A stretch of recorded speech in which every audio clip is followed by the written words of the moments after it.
Good evening and welcome to the Ashland Select Board meeting for May 20th, 2020. This meeting is being held on the Zoom video platform. All the participants are participating remotely. This is also being streamed by WACA-TV at their studios. It's being recorded and it is being live streamed on Facebook. So I'm calling the Ashland Select Board to order. Can I have a roll call vote? Kinsman? Aye. Greaves? Aye. Mignani? Aye. Shearer? Aye. And Mitchell? Aye. So we are now in session. Our first order of business tonight is our town council evaluation and legal updates. So welcome, Lisa. And we will, I think we'll start with your update first, and then we'll move into the evaluation. Sure. It's great to see everybody. It's been a while since I've seen you, so it's nice to be back part of one of your meetings. I had provided to Michael to pass along to all of you earlier an update. I'll remind you that this is only a snapshot of some of the stuff that we've been working on over the year. It doesn't include, of course, our regular contract and RFP review, the day-to-day calls with the department heads, and things of that nature, but it would be the major items that the firm has dealt with. So let's start with the most immediate would be the COVID emergency stuff that we have worked on for the town. I might add that in addition to this, and I recently forwarded these to Steve, in addition to this, we have provided the town with 21 updates since the beginning of the pandemic announcement and declaration of emergency by the governor, along with all of our other communities, but those include memoranda and explanations of all the changes in the law that have occurred since March 10th. We've assisted the town in providing an opinion and process with regard to the appointment of Assistant Health Director to assist in the COVID-19 response. We've drafted your emergency orders and working with the town manager related to the COVID-19 response, the Board of Health and the Board of Selectmen's powers and declarations. We've provided a confidentiality and non-disclosure agreement to be used by the volunteers who are assisting in the tracking and of the COVID-19 pandemic, the victims of that. And we have provided the disclosure, an opinion related to disclosure of personal medical information from the Board of Health to the police and fire departments to make sure that that's done in an appropriate manner.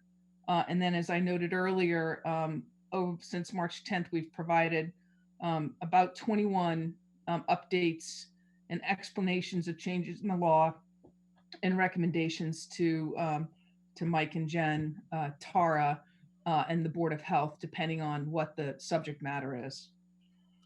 Generally speaking, recently we've been engaged by the town and specifically by the health director regarding some old requests for payment by ATC invoicing related to the landfill review work. And we're trying to track down how they believe that they're due these payments from prior fiscal years. I have been engaged for the last year, about every other month for significant periods of time, on the negotiation and redrafting of an IMA with the city of Framingham related to both sewer and water services in both towns provided by each town to the other. And it's in addition to the IMA that already exists regarding sewer disposal with the town of Framingham. And I've been working closely with Doug and Greg Eldridge on that.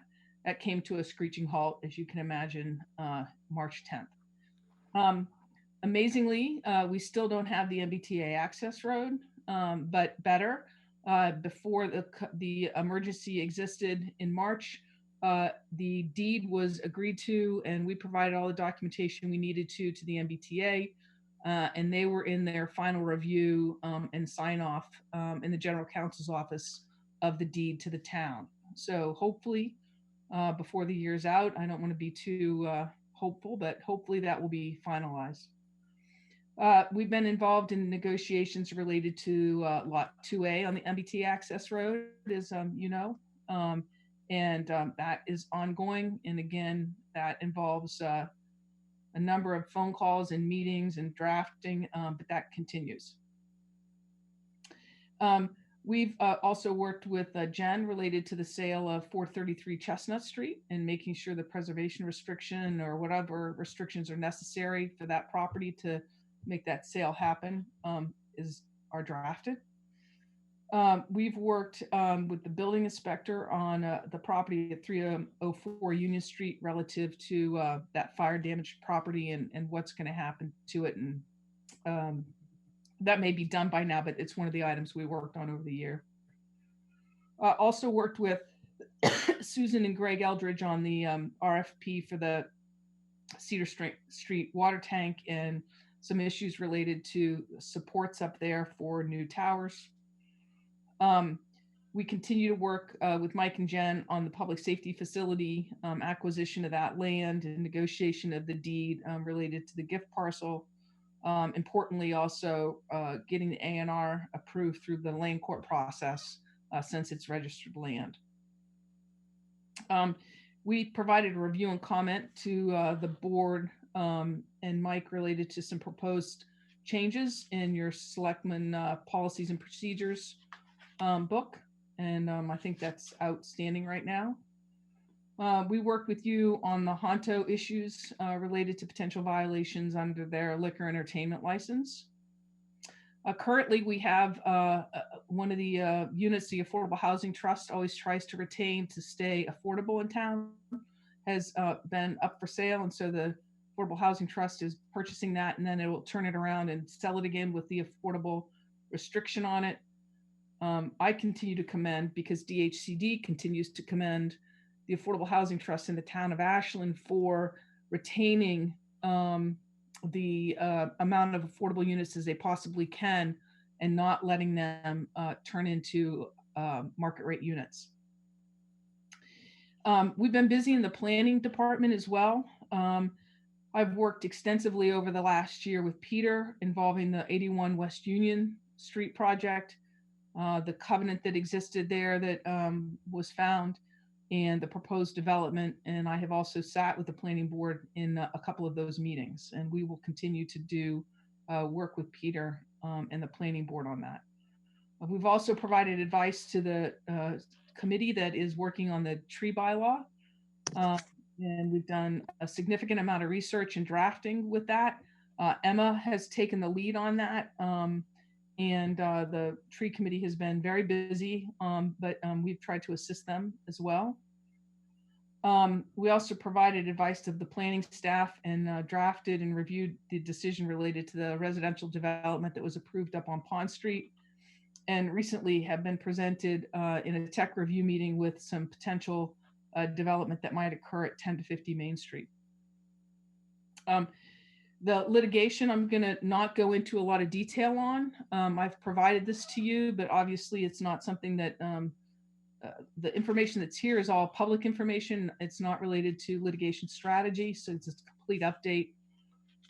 The EFSB case with NSTAR, we're still awaiting on the recommended decision from the moderator there, and we have not received that yet.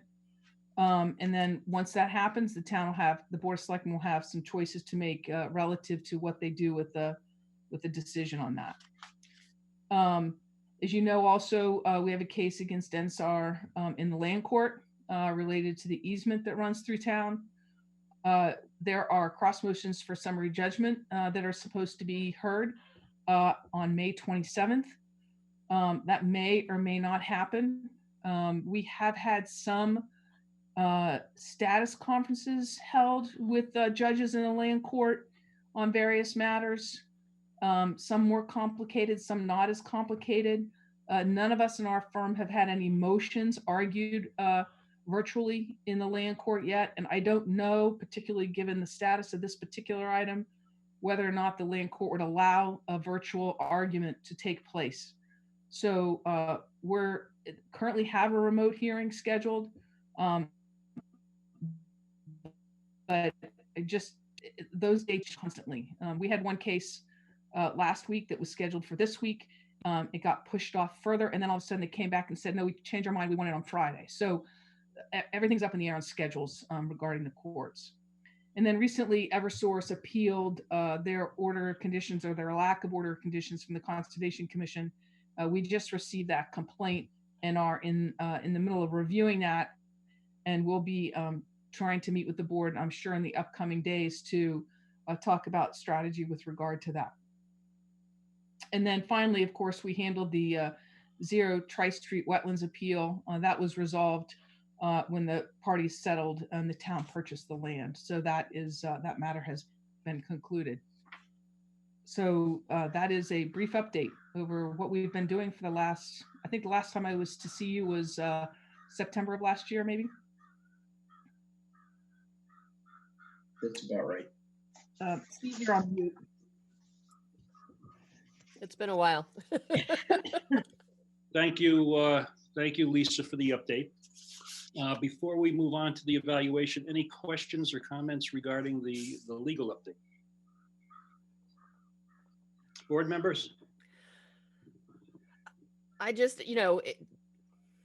not being as involved with you, Lisa, it's always amazing to me when we do get these updates, what you have been working on. So thanks. So I know I'm one of the people who said I'd love to get these more often.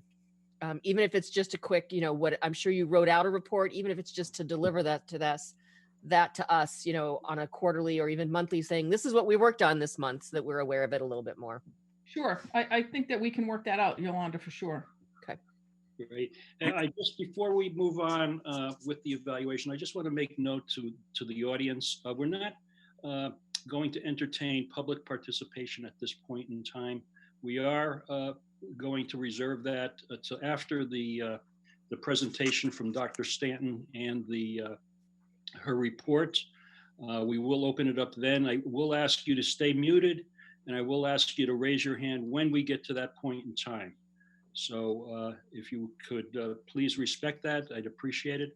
So any other comments regarding the legal update from board members? I would just add that just to add to Yolanda's comment, I think that this is super helpful for us, because you do have so many direct communications with Michael and Jen, and we don't see the direct projects that you're working on. So this is extremely helpful for me to kind of have a good snapshot as to all the touch points that you have with our town. So thank you. You're welcome. I just have one comment I'd like to make, Steve, if you don't mind. Of course. This has been an ongoing concern I've had over the years. I mean, you do a great job, as does your staff, Lisa.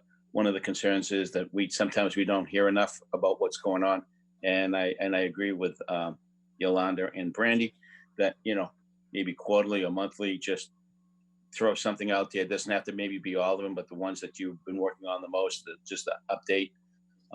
That was one of the concerns that I had, that I put in the eval, for more just being able to converse and have more contact with you and or your staff with regards to the work that's being done. So that way we're not in the dark. I mean, these are extremely helpful. I know that you folks are doing a lot of work for the town. Sometimes it's nice to see what you're doing, so that way we have a better understanding and appreciation of what all of you guys are doing for us. Point well taken, for sure. Great. The only thing I have to add is just that, every time I get these reports, you're reminded of all the many legal matters that we're constantly involved in. And, I have, in the matters that I've been involved in and we've discussed on the board, I've always been impressed with the professionalism of the councils and their knowledge of the subject matter. So it's good. Yeah. So it is good. It is good to get these periodic reports and find them helpful. So thanks. Okay, thank you, board members. So let's move into the actual evaluation process. And so in this afternoon, I had a good conversation with Lisa and Michael. We reviewed the compilation of our reviews, and it's clear that the board as a whole considers Lisa's firm or Lisa's performance as a firm to exceed the job standards as listed in our eval form. Numerically, they come up with a 4 out of 5. The commentary reflects that as well, reflects the strengths of the firm relative to, the various attorneys that do work for us in various venues. I think Brandy, you had mentioned the value of the open meeting law training session. And I know we try to do that once a year. And I think we've been doing that, Lisa, for pretty consistently over the past several years. And I hope we've gotten better at our open meeting laws. And I'd have to ask you if the amount of violations or perceived violations have declined. They have, but I never want to comment on this because it's always bad luck, right? So, all right, let's move on. Let's go.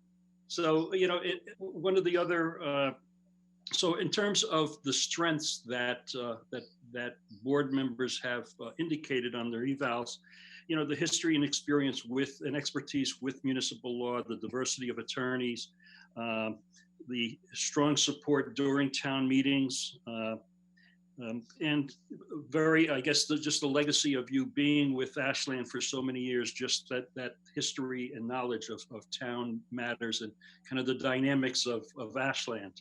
So, and in terms of areas of improvement, I think we were pretty consistent with what we all had or perceived as a desire for more communication. And, as Yolanda, Joe, Brandy had mentioned, we've been trying to do it semi-annually. It sounds like we may want to do something quarterly at this point. I had made a couple of requests, one of which was it would be good for the board to have a forum with Lisa, but with other attorneys that do work for Ashland. So if we could do, as an example, a Zoom meeting with Lisa, with Adam Costa, who does typically the planning board and ZBA material, Brian Winter, who has been our lead attorney for all of the Eversource. We've got Kate, who does a lot of the open meeting law. Again, I hate to say it again, but open meeting law complaints, and Mike Kanafek, who's done some work for us as well. So that might be a nice way for, I think, for the board and for the public to get a sense of the breadth of the firm and the specialties and so on. So that was one thing I had mentioned. The other thing I had requested, and this was a result of having been on some webinars that were hosted by another municipal law firm that I found very valuable relative to the COVID-19 scenario.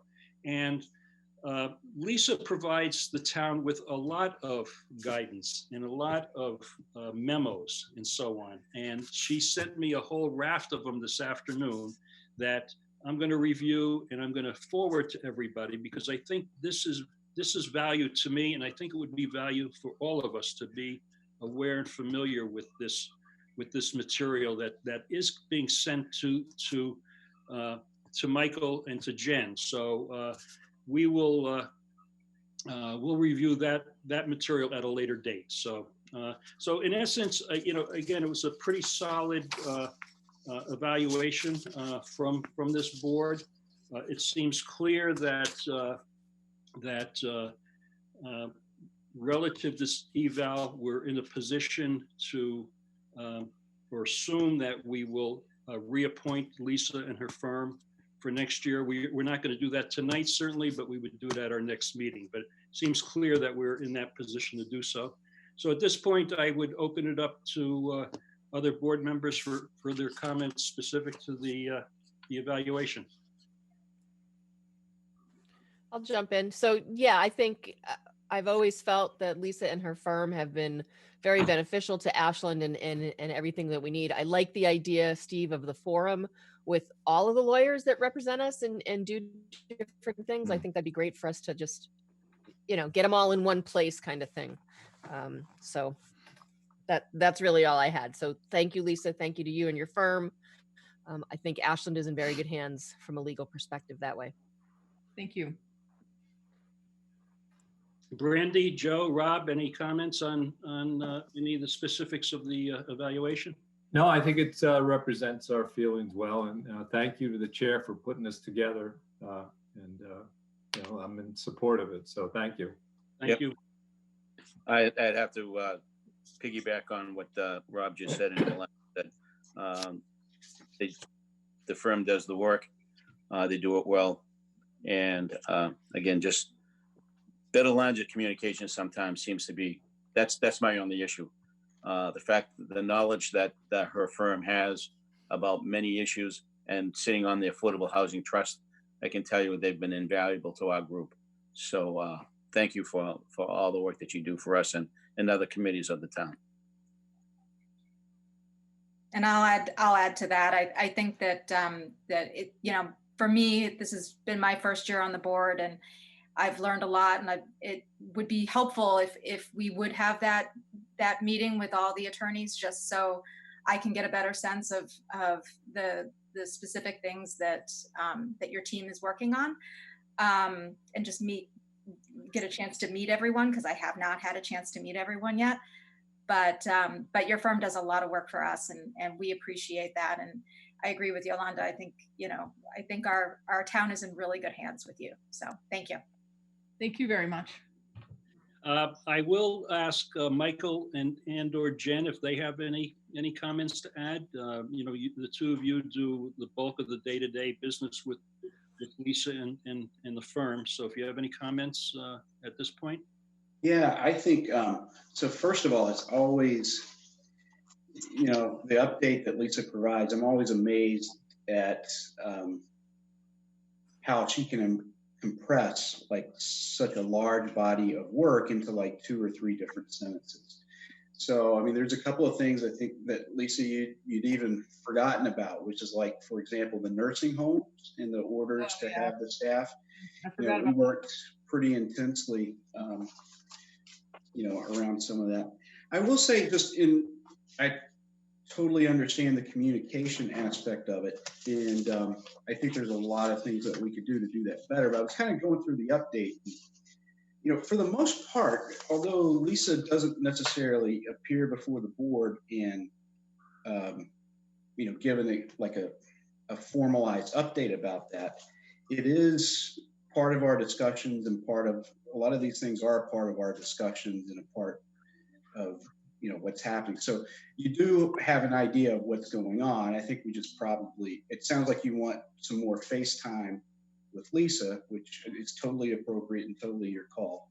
And I think some of the methods that you've talked about, you could probably bridge that gap, I would say.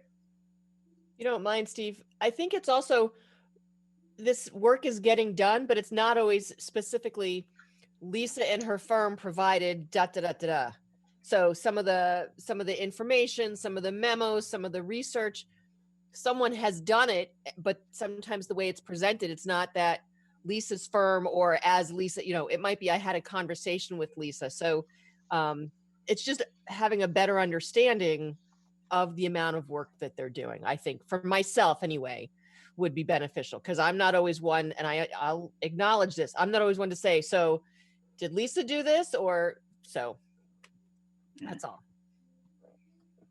Good point taken, Yolanda. And I think that will resolve the communication aspect of it that I have an issue with from time to time. So unless Lisa would have no problem coming in on another day, on 2 days a week instead of just Wednesday, so that way we have more availability to her, so we can sit and talk. I'm sure she'd love that. Because that would just cost us more, Joe. That's right. No offense, Lisa. She'll do it on the All right.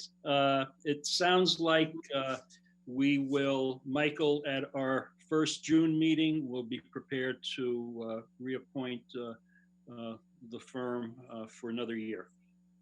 Okay. All right. If I could, if I could, I want to say, I appreciate everybody's comments.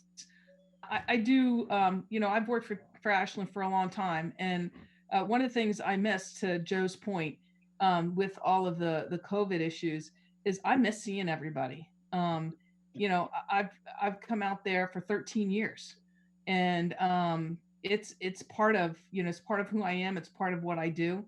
And I miss the camaraderie of everyone. So you know, Joe's comment, we all kind of laughed at it, but for me, in the situation that we're in right now, it's not the same. And we certainly are doing a lot of work for the town. We continue to do that. We will continue to do it. But there's something about that FaceTime that makes a big difference. But so I understand the comments that were made, and we'll see what we can do. And I buried Steve a little bit ago in 21 different memos. So after he has an opportunity to read those, he can share them with everybody. And hopefully you'll see what else we've done. And we'll make sure to include everybody on that in the future. That's great. Well, thank you, Lisa. And, you know, I agree. I mean, I think we're all ready to have real FaceTime. And I will tell you, the only good thing about Zoom meetings for me right now is I've got a dog laying at my feet. There you go. All right. So thank you, Lisa. I know you've got to you've got a 7 o'clock, but you're welcome to stay. And we're going to have our next order of business is an update from the Roadway Traffic Safety Committee. Excellent. Thank you, Lisa. And you stay safe. Thanks, Stay Lisa. healthy. Thank you very much. Take care. You too. All right. Thank you. So our next agenda item, and we're right on time, is a presentation from Ed Berman regarding a stop sign at Elliott and Fruit Street, and then the reduction of the speed limit on Myrtle Street. So Ed Berman, I see you're here. Yeah. Hi, everyone. Doug Small is going to make part of this presentation tonight. So we're going to be asking the board to give us approval for 2 items. The first one is Myrtle Street. As many of you know, we have been a few complaints over the last few years about Myrtle Street, especially the speed and the amount of accidents that are on Myrtle Street. We've had a few residents that have attended our meetings, and what we're going to be looking for is we're going to be looking to reduce the speed from 30 miles an hour to 25 miles an hour using the section that was voted on a couple of years ago by the board, the section 193 and 194, which allows us to do that as a town. One of the interesting things when I was looking at all the data, and I know we had sent everybody one of the stealth studies that we did on Myrtle Street. So the 85th percentile for speed is 35 miles an hour, 5 miles an hour over the speed limit. But, you know, normally when we look at a street, you know, we always have, like, for example, when we dealt with Prospect Street, all of our accidents were at one location, you know, Prospect and Elliott. That was our big accident area. What's really interesting about Myrtle Street, there is no one central location where all the accidents are. So what I did, just to give you some data real quick, I ran the accidents from January 1st of 2017 through today. We had 9 accidents between number 1 Myrtle Street and 100 Myrtle Street, 11 accidents between 100 and 200 Myrtle, and 16 accidents between 200 and 300 Myrtle. So you see it's spanning the entire length. Also, on average, Myrtle Street, which is, you know, windy, it's handling approximately 7,000 vehicles a day. Which is a pretty good number because we know it's a cut through to Framingham. Also, I just wanted to give you some citation statistics. In that time period, same period, January 1st, 2017 through today, we've written 116 citations just on Myrtle Street during that time period. We had Kevin Langmeyer went out and figured out where we would place new 25-mile-an-hour signs, and we have everything scoped out to meet the MUTCD guidelines. So from this point, one other thing, if we reduce this to 25, then we stay consistent with Framingham. So when the cars enter Badger Road, it's 25, it'll stay 25 till they get all the way basically through downtown Ashland. And if we get the approval, once the signs are, we'll obviously put the message boards out and different things like that.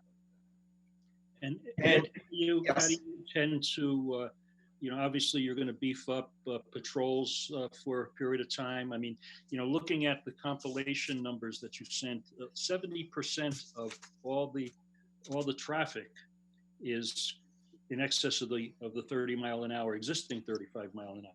Correct.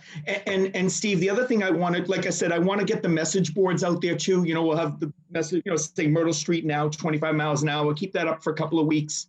We'll try to do some education that way. And I can work with the chief to figure out, we're going to issue warnings initially, whatever. Again, I can work with the chief on that. Okay. All right. Questions for Ed on Myrtle Street? I have a couple of questions. I've spoke with Ed about this at length. This has been a concern. I used to live on that road, and it's a very dangerous road. Like you said, over 7,000 cars use that road as a cut through to the Mass Pike and Route 9. And actually, I thought the speed limit was 30 miles an hour and not 35. No, the speed limit is 30, Joe. The 85th percentile for speed is 35. Oh, okay, all right. Yeah. I missed that. Thank you. What about the truck traffic, Ed? Because I know that some truck drivers, even though it's posted, use that as a cut through because of their time essence.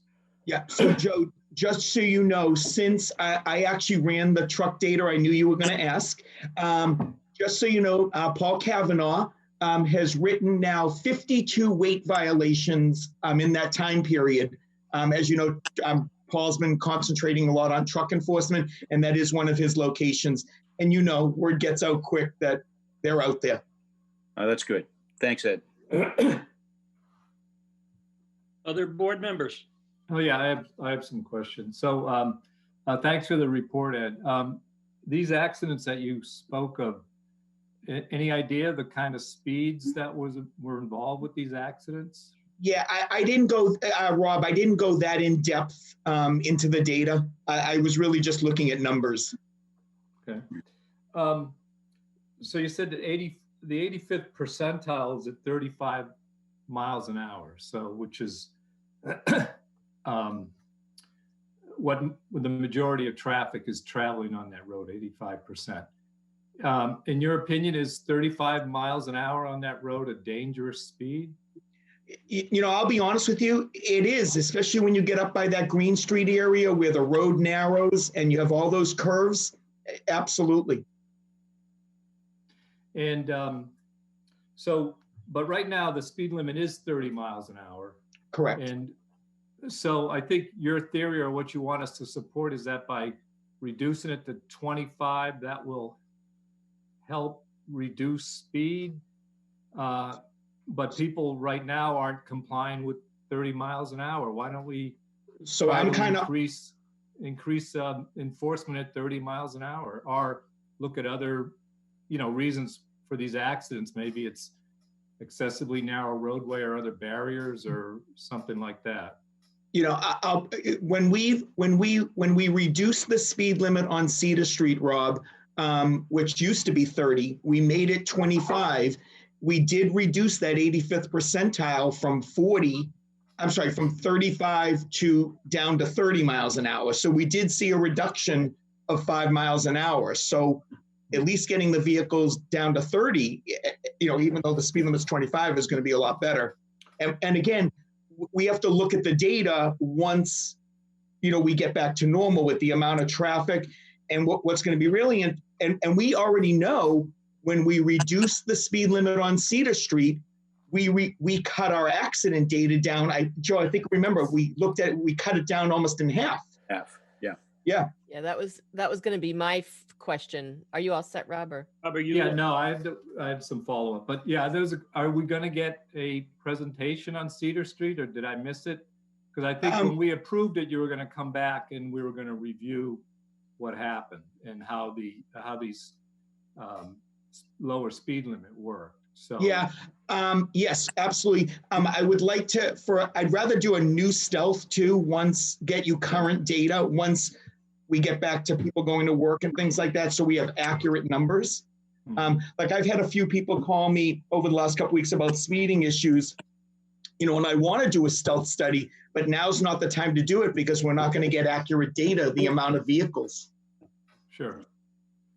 All right. Well, I guess my impression is on this is that I'm not convinced of the need to reduce it to what I think is an unrealistically slow speed that almost no one will comply with.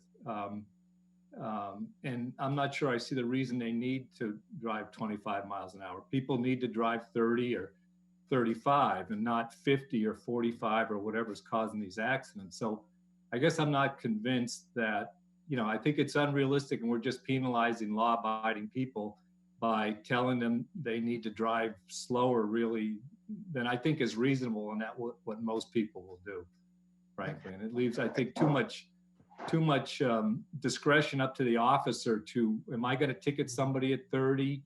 It's just, I think it's unrealistic. We did it on Cedar Street. I'd like to see some details on what happened on Cedar Street before I go to yet another. I think our problem is not people going 30 or 35. So I think that's where we should focus our efforts at. So. Yeah, Rob, the only thing I would say is differentiate between Cedar and Myrtle. And because I think the pitch of the road as you're coming down from Framingham, it facilitates higher speed, because I know I traveled there today just to check out Myrtle Street. Yeah. And I looked at the speedometer, I'm going 35 miles an hour. Didn't take long for me to do that. I think, that the pitch of the road, I think the narrowness of the road, I think the curves of the road make it a somewhat different situation than I think Cedar Street is. Hey, Ed, I don't want to interrupt, but I think Yolanda had a couple of questions, but just to follow up on what Rob just asked, what was we had the number of accidents you had said. I was kind of curious as to when those accidents occurred. Did most of those accidents occur during the wintertime where the conditions of the road weren't exactly, great to travel on because of ice and snow and things of that nature? So, to go along with what Rob had just said with respect to, he doesn't think that dropping the miles per hour to 25 would be effective. Well, Badger Road is 25 miles an hour, and that's more windier than the town of Myrtle Street. But yet they're out there and fully enforcing that 25 mile an hour zone. And I have to tell you something. Talk to Framingham about the number of accidents that haven't happened as a result of that. Yeah. So I'm just a little concerned about that. Yeah. So a couple of things, Joe. I didn't break it down by month. I can certainly get you that data. But what's funny, I travel that road a lot too, and it's funny. Everybody slows down in Framingham because they know Framingham's going to be out there. And Framingham has had, I don't know if many years ago they had the fatal accident there, and I don't even know if they've had an accident since then, because that's actually when they had reduced the speed limit on Badger for themselves. Yeah, they had a pretty bad one a couple of years ago. Yeah. Yeah. Well, I think I'd feel better if there was, if we had some data on these accidents and what's causing these accidents. I think that's helps us to know how to proceed. I just think, what's wrong with 30 miles an hour? That's pretty, that's, I think, a pretty reasonable speed. I said, guys, Rob, honestly, I think, if the speed limit's 30, we know people are doing 35 to 40. We know that. Hopefully, if you reduce the speed limit to 25, yeah, they're probably going to be doing 30, 32, again, and we're going to do better signage out there and initially, and we'll do enforcement and hopefully we can cut these accidents down to hopefully nothing. That's always our goal. Other board members?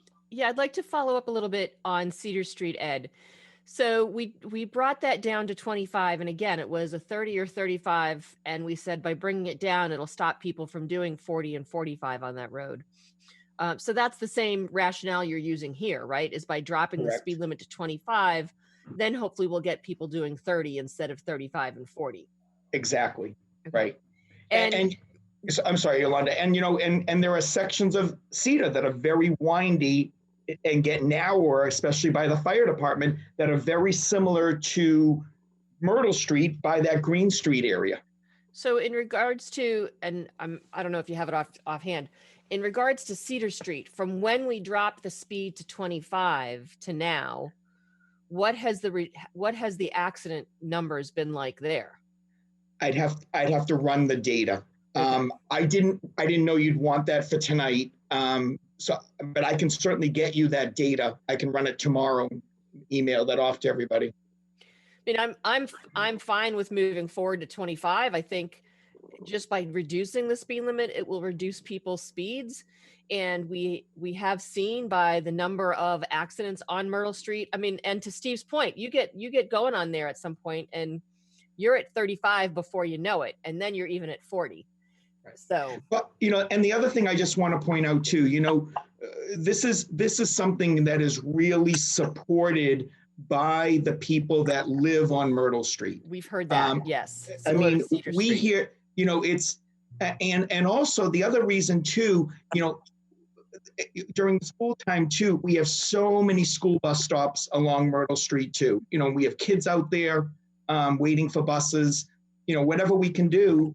And if people are inconvenienced slightly because they have to go slower, so be it.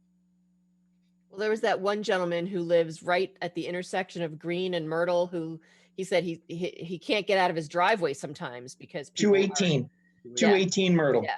Yeah, that's Carl, and he's actually on that it's almost a blind curve. Yeah. Right. Seriously, his driveway exits right when somebody is coming around this curve. And, there's been a few close calls there. Yeah, absolutely.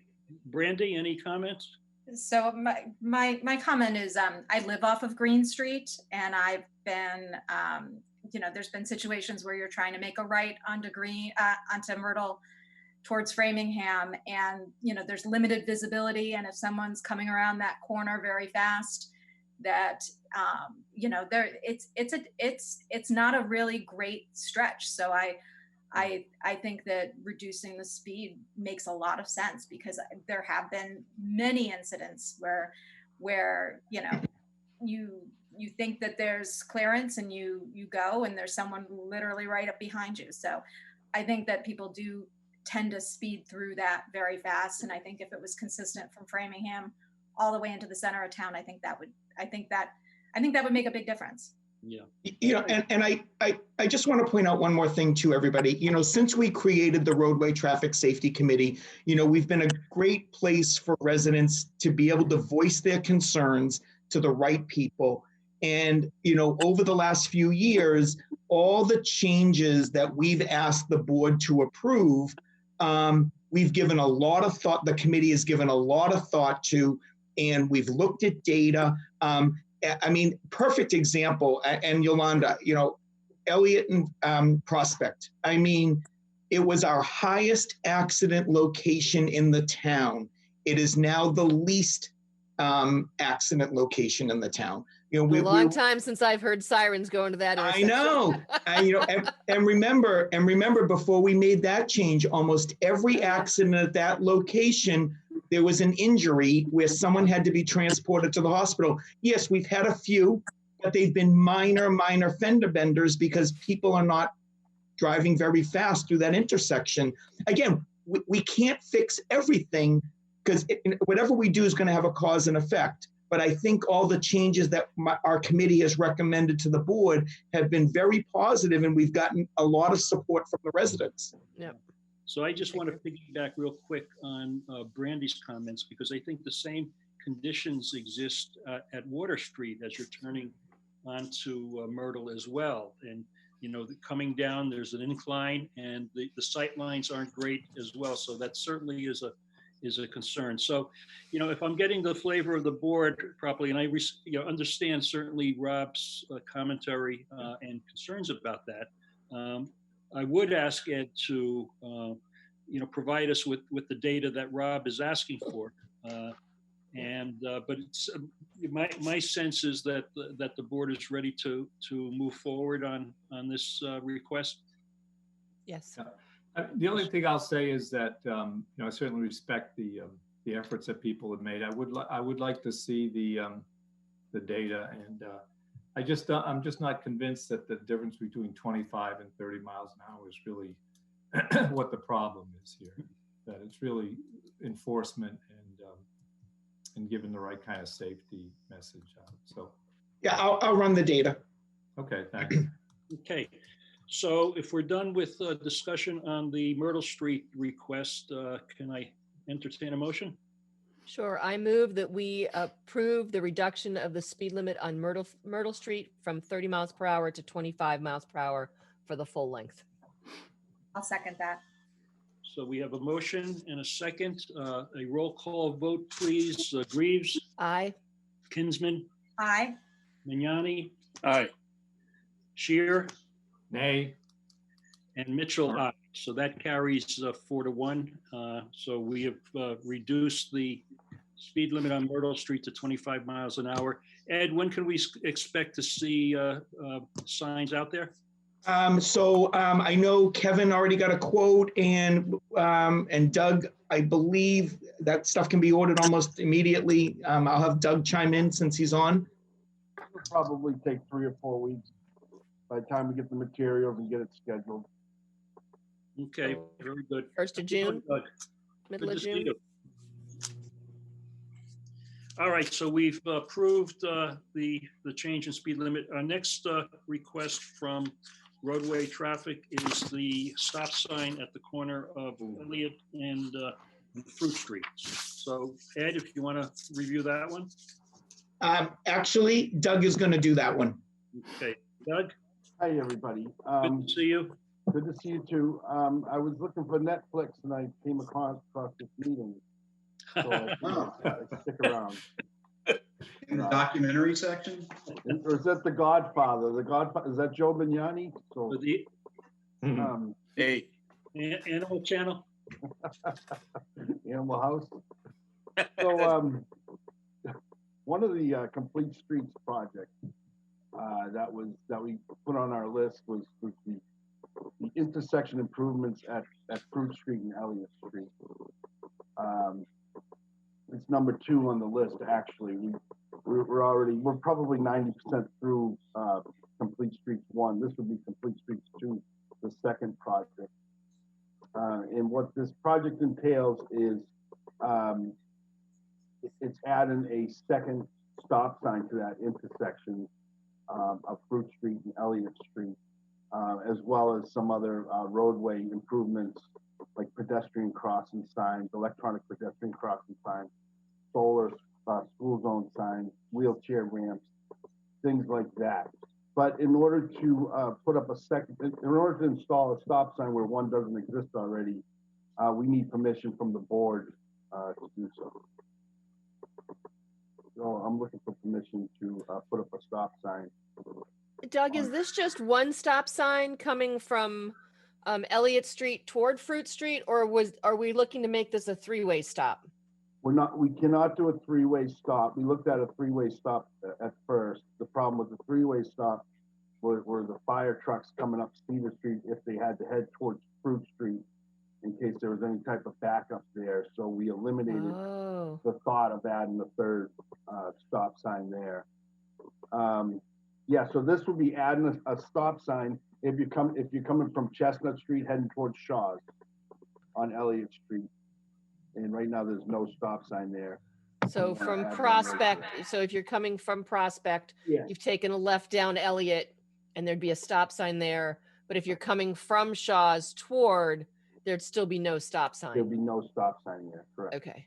So Doug, just clarify, right now on coming from Prospect on Fruit, there's a stop sign when you get to the intersection, correct? Yeah, right now there's a stop sign at the end of Fruit Street. The end of Fruit Street. Only. Is that going, That will stay. will that stay? Okay, so we're adding the stop sign onto Elliott Street diagonally across. Okay. And as we all know, that has been a problem. It's been a problem for decades, and it's something that we finally have an opportunity to address. Okay, good. With this project. So, yeah, I'm not sure I understand. So the stop sign is as you're coming from Shaw's and you hit the intersection? No, No, other no. way. As you're coming from Prospect Street on Elliott, Oh, there'll okay. be a stop sign there. Oh, all right. Okay. Yeah, that's- so Yeah. I mean, recently over the last few years, we've had a lot of complaints on Elliott Street from that section, from basically from Fruit Street down to Little Folk Farm of high speeds and all this. So we've taken it one step at a time. We tried painting slow on the road. Oh, We this made won't- sure that the speed limit signs were clearly marked and all, or make sure there was no obstructions in front of the sign. So, you know, none of it has really worked. So now we're at the point like, okay, we need. So how does- sign out there. And we also So, yeah, I don't know that putting the sign where you're saying is going to reduce the speeds, right? Because the speeds are people coming from the Shaw's area, coming around the corner from Elliott, staying on Elliott to go to Prospect. coming from the other way. I'm sorry, if you're coming in the other, heading towards Shaw's. Right, coming- but if the, you're but the, right, so the stop sign, I mean, people tend to slow down a little bit that intersection anyway, as they try to make the right. So, Yeah, I mean, we get a lot of complaints of people that live on Elliott Street that are trying to cross Elliott Street to get to the Fruit Street School. And a lot of people, they really don't, it's a dangerous intersection to cross with no Yeah. stop sign there. By adding a stop sign there, it'll definitely improve the safety for the pedestrians. right, because sightline, if you're on Fruit Street trying to cross Elliott, the sightline of Elliott for people to, for the drivers to see the walkers is difficult. Yeah. Rob, I think you had a comment? Well, I was just, so if you're coming from the Warren School and you come to that intersection, which I think is a lot of people do, that's when traffic gets lined up because they're trying to take that left to get to Shaw's, and there's this oncoming traffic from Shaw's, and you don't know what they're going to do until some put their signal on, some don't, some are going straight, some are taking a right. To me, that's kind of the bottleneck. And then if I'm sitting at that stop sign trying to figure out how to take a left to Shaw's, I'm looking on my right, they now have a stop sign. How does that work? Will people know how to handle that? Is it the first in the intersection or? Yeah. Yeah, it's Right? the first person to the intersection. If they're both there at the same time, it's the one on the right that has the Right, right of way, okay. correct, Ed? Joe? He's right. Right. So I think that'll be an improvement, but I think we're still going to have kind of a bottleneck and the potential problem with people coming from the Warren School, trying to take that left and looking at that oncoming traffic that really, That problem will still be there. yeah. Looking to your left, definitely. Yeah, we're not going to alleviate. That won't be alleviated. Correct. Right. Especially during school time, we're never going to fix that. But why can't we fix that? Because that's the one, really, that Fruit Street is really, the way things have changed, that stretch of Elliott is really a continuation of Fruit Street. And that Elliott coming in from the right is really, at this point, a different road and kind of a side road, yet they have the right of way. I think that kind of confuses it. I think it depends what direction you're coming from, Rob. Well, I think the vast majority of, I mean, I haven't done a study, that the data would be helpful, but I think there's the overwhelming amount of traffic comes from Warren's School in that area where we live and taking a left to go to Shaw's. That's a very common trip for people to get to 126. Well, we've all been doing it for decades. And then you have that, I think I got my life in my hands when I'm looking at that oncoming traffic and traffic's backed up behind me and I can't tell, I have to, make sure these people are not going to go straight because about 1 in 5 do, but most of them are taking a right and half of them don't put on their signal. So you have to wait to see what they do. I think. So I think that's the major problem with that intersection that we're really not addressing, unfortunately. I guess my priority is more about the pedestrians crossing the street, not so much cars coming from Shaw's to Right. that intersection. Well, I think it's something you'll see more. I mean, as this goes on, you'll see more and more of an issue. Once I we think- get traffic gets back to normal, I think that'll be having- the bottleneck.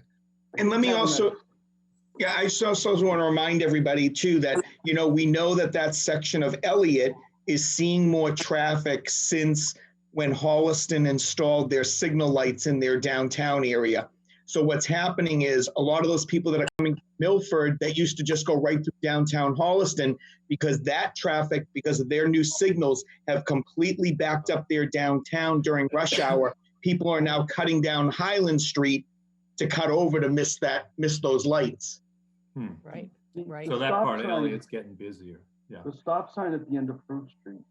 It is. So just indulge me, why can't we look at a redesign of that intersection as We are. opposed to? Yeah. Well, but we're not, because No, we I are. would say a redesign is to analyze the traffic flow and say, what's the best line of traffic for this? Is that stretch of Elliott now a continuation of Fruit Street, or should it maintain its traditional direction?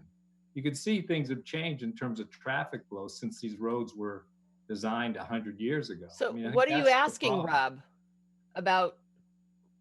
Because I Elliott? think the intersection just works. I think the stop sign is in the wrong place. The stop sign should be on the Elliott, people coming from Prospect on Elliott.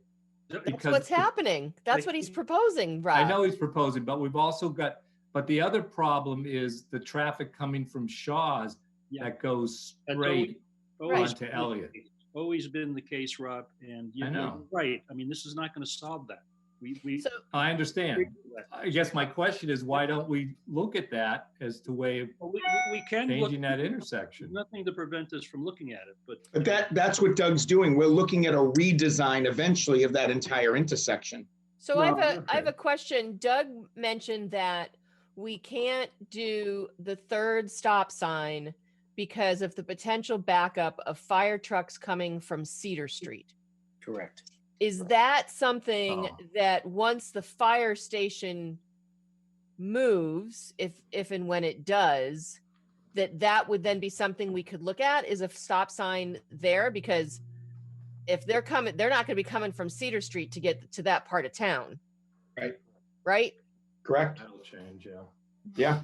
And I think that if we could have 3 stop signs, I think that would be the safest route from, Right. I think that, the pedestrian issue is definitely something that we should address but I think, to manage traffic flow and to, cut down on the number of accidents potentially, it's really those folks coming down Elliott from the other direction that Very honestly, and Ed, correct me if I'm wrong, I don't know that there are that many automobile accidents at that No. intersection. No, we- I have never seen one, and I've been living in that area for Wow. 30 years. There's a few, not a lot. But, There's yeah.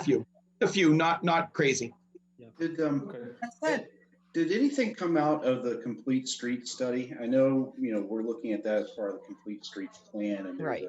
Yes. something going on, but I kind of assumed a lot of this data was already procured and developed through the course of developing that complete streets plan. But, unfortunately, I think Doug's the only person around still who kind of worked with that. I was part of that too. Unfortunately, Sheila's gone, but was that part of it? Yes. Doug, Doug, maybe it might help can you explain the 3 proposals that Green gave us at the last meeting? That might help. Well, let me just back up. The number one objective on this intersection was to improve the safety for the kids walking across Elliott Street to get to the Fruit Street School. It wasn't the number one objective wasn't to deal with that people coming from Shaw's and people stopped at Fruit Street. Yeah. Okay. We did look at it, but the number one thing, because of the number of complaints that we get from parents trying to walk their kids over to Fruit Street was they're taking their lives and their kids' lives in their hands Yeah. every time they Okay. walk to and from school. So that's what the objective was when we put stop sign in, I guess. And then Mike, talking about the complete streets, the list, it's a long list. I mean, the list is probably 50 different projects on it, but this one was close to the highest because it seemed to fit into the budget as far as year one of this 5-year complete streets program. Can I make a suggestion here? Because we do have other business, we've got other appointments. So in terms of discussing complete streets and future projects, I think we can save that discussion for another meeting. Yeah. I think the question before us right now, do we see value in putting the stop sign in that location? If we Yes. do, let's move forward. I see value in it. I think it's I see it's value. improvements. Yeah. I agree. Okay, let's entertain a motion. Joe, were you going to say something? I'm sorry. No, it's okay. I totally agree. Being part of the traffic study committee, there's a definite need for that. And down the road, when the fire station is off Cedar Street and back on Union, we can correct that other matter down the road. Okay, very good. So I'll entertain a motion at this point. I move that we approve the placement of a stop sign on the southern end of the Elliott Fruit Street intersection for traffic coming from Prospect on Elliott Street toward Shaw's. A second. And the other, I mean, there's a number of other improvements planned as well, right? Yes. I mean, that's part of this. Yes. Okay. Yeah, Hey. Steve, one quick second. Go So ahead. we went out to bid, the bids came in high. So we went out, we had to do a rebid. The bids came in even higher. So, you know, I don't know when we're gonna do this. We're trying to figure it out, just so everybody knows. It's not Sure. gonna happen Okay. tomorrow. Steve, before we do jump away, I just want to say that the improvements that have been made along Prospect and Elliott and Fruit Street, some of the ramps and some of the work that has already been done has been a nice improvement into the Warren School, and for the people trying to walk to school, it's been nice to see. Yes, thank you for that. I agree. I Said as think well, yeah. we've made some good improvements. I will say what's going on right now with the reduction in traffic flow, the amount of traffic, the number of fatalities in the state have actually doubled because of speeding. And Yolanda and I live on Prospect Street, not together, but in different parts of Prospect. And, you know, the speeding on Prospect Street is pretty dramatic. And I would venture to say that's going on everywhere. Yeah. So, Yeah. I would ask certainly the PD, and I know they are, they can't be everywhere at once. So we have a motion, we have a second. That's a roll call vote. Greaves, Aye. Kinsman, Aye. Mignani, Aye. Shear, Aye. and Mitchell, aye. That carries 5-0. So thank you, Ed. Thank you, Yeah, Doug. thanks, Thank you, guys. everybody. Thank you, Thank everybody. you. Thank you. Thank you Thanks, for not guys. asking a COVID question. Yeah. Isn't that next? No. It is.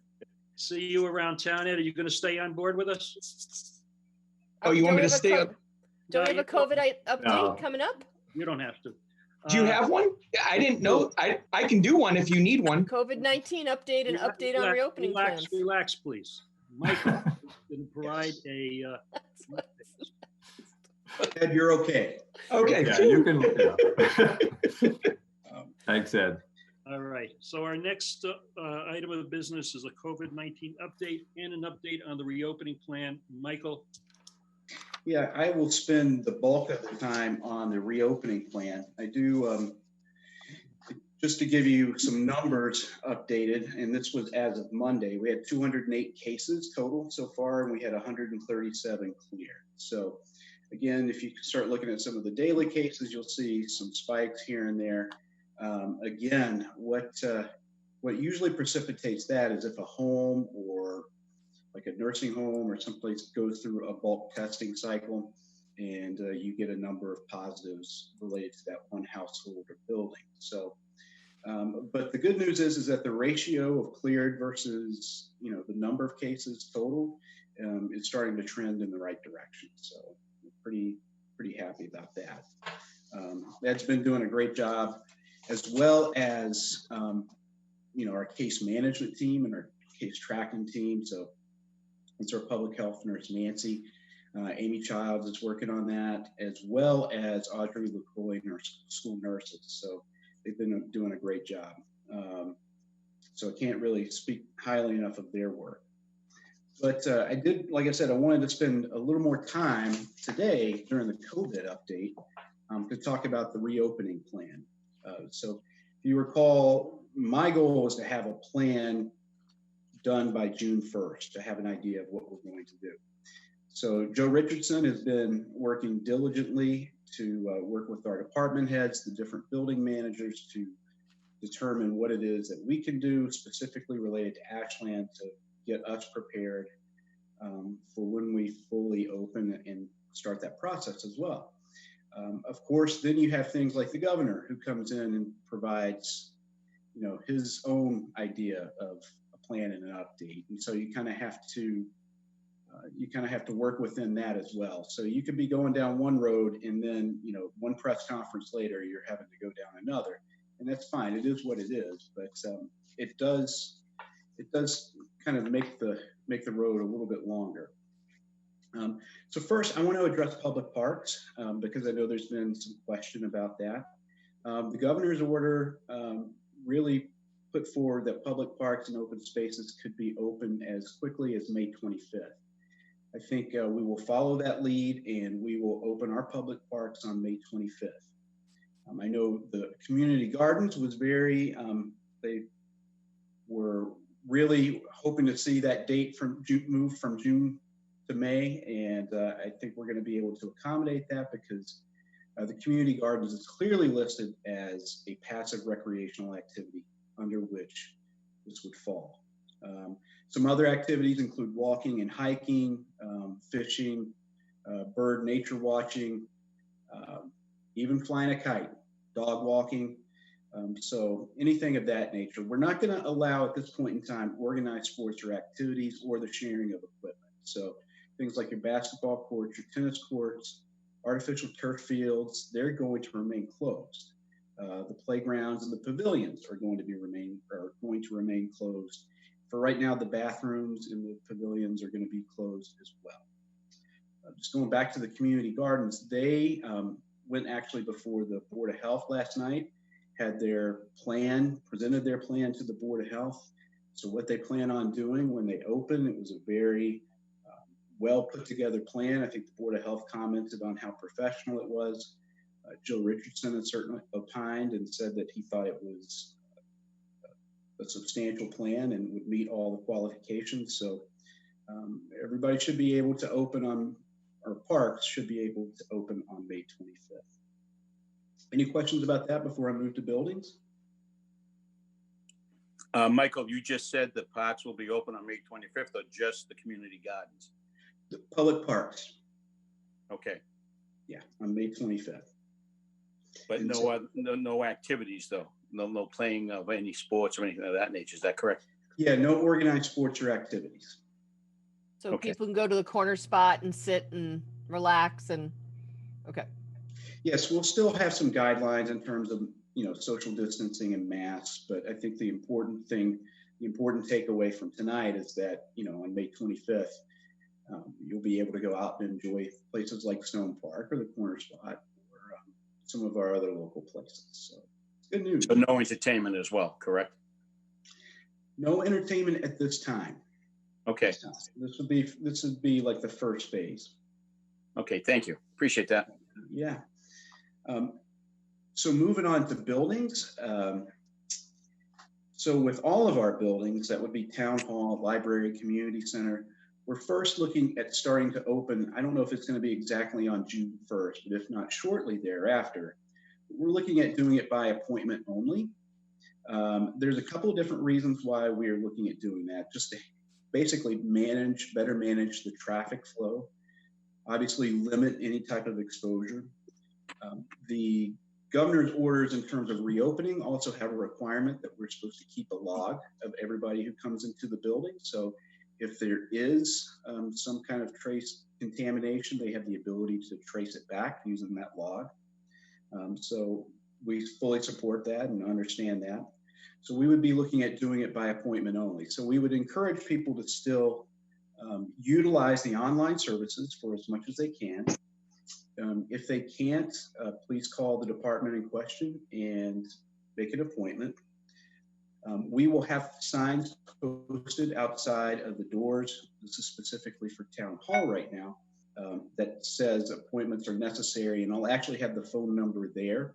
We're going to utilize the COVID hotline as like as an appointment taking, an appointment service. And so that way people wouldn't have to go call and set up an appointment and then come back. They could just be right outside the door and call and set an appointment, and then hopefully we'd be able to accommodate them right there.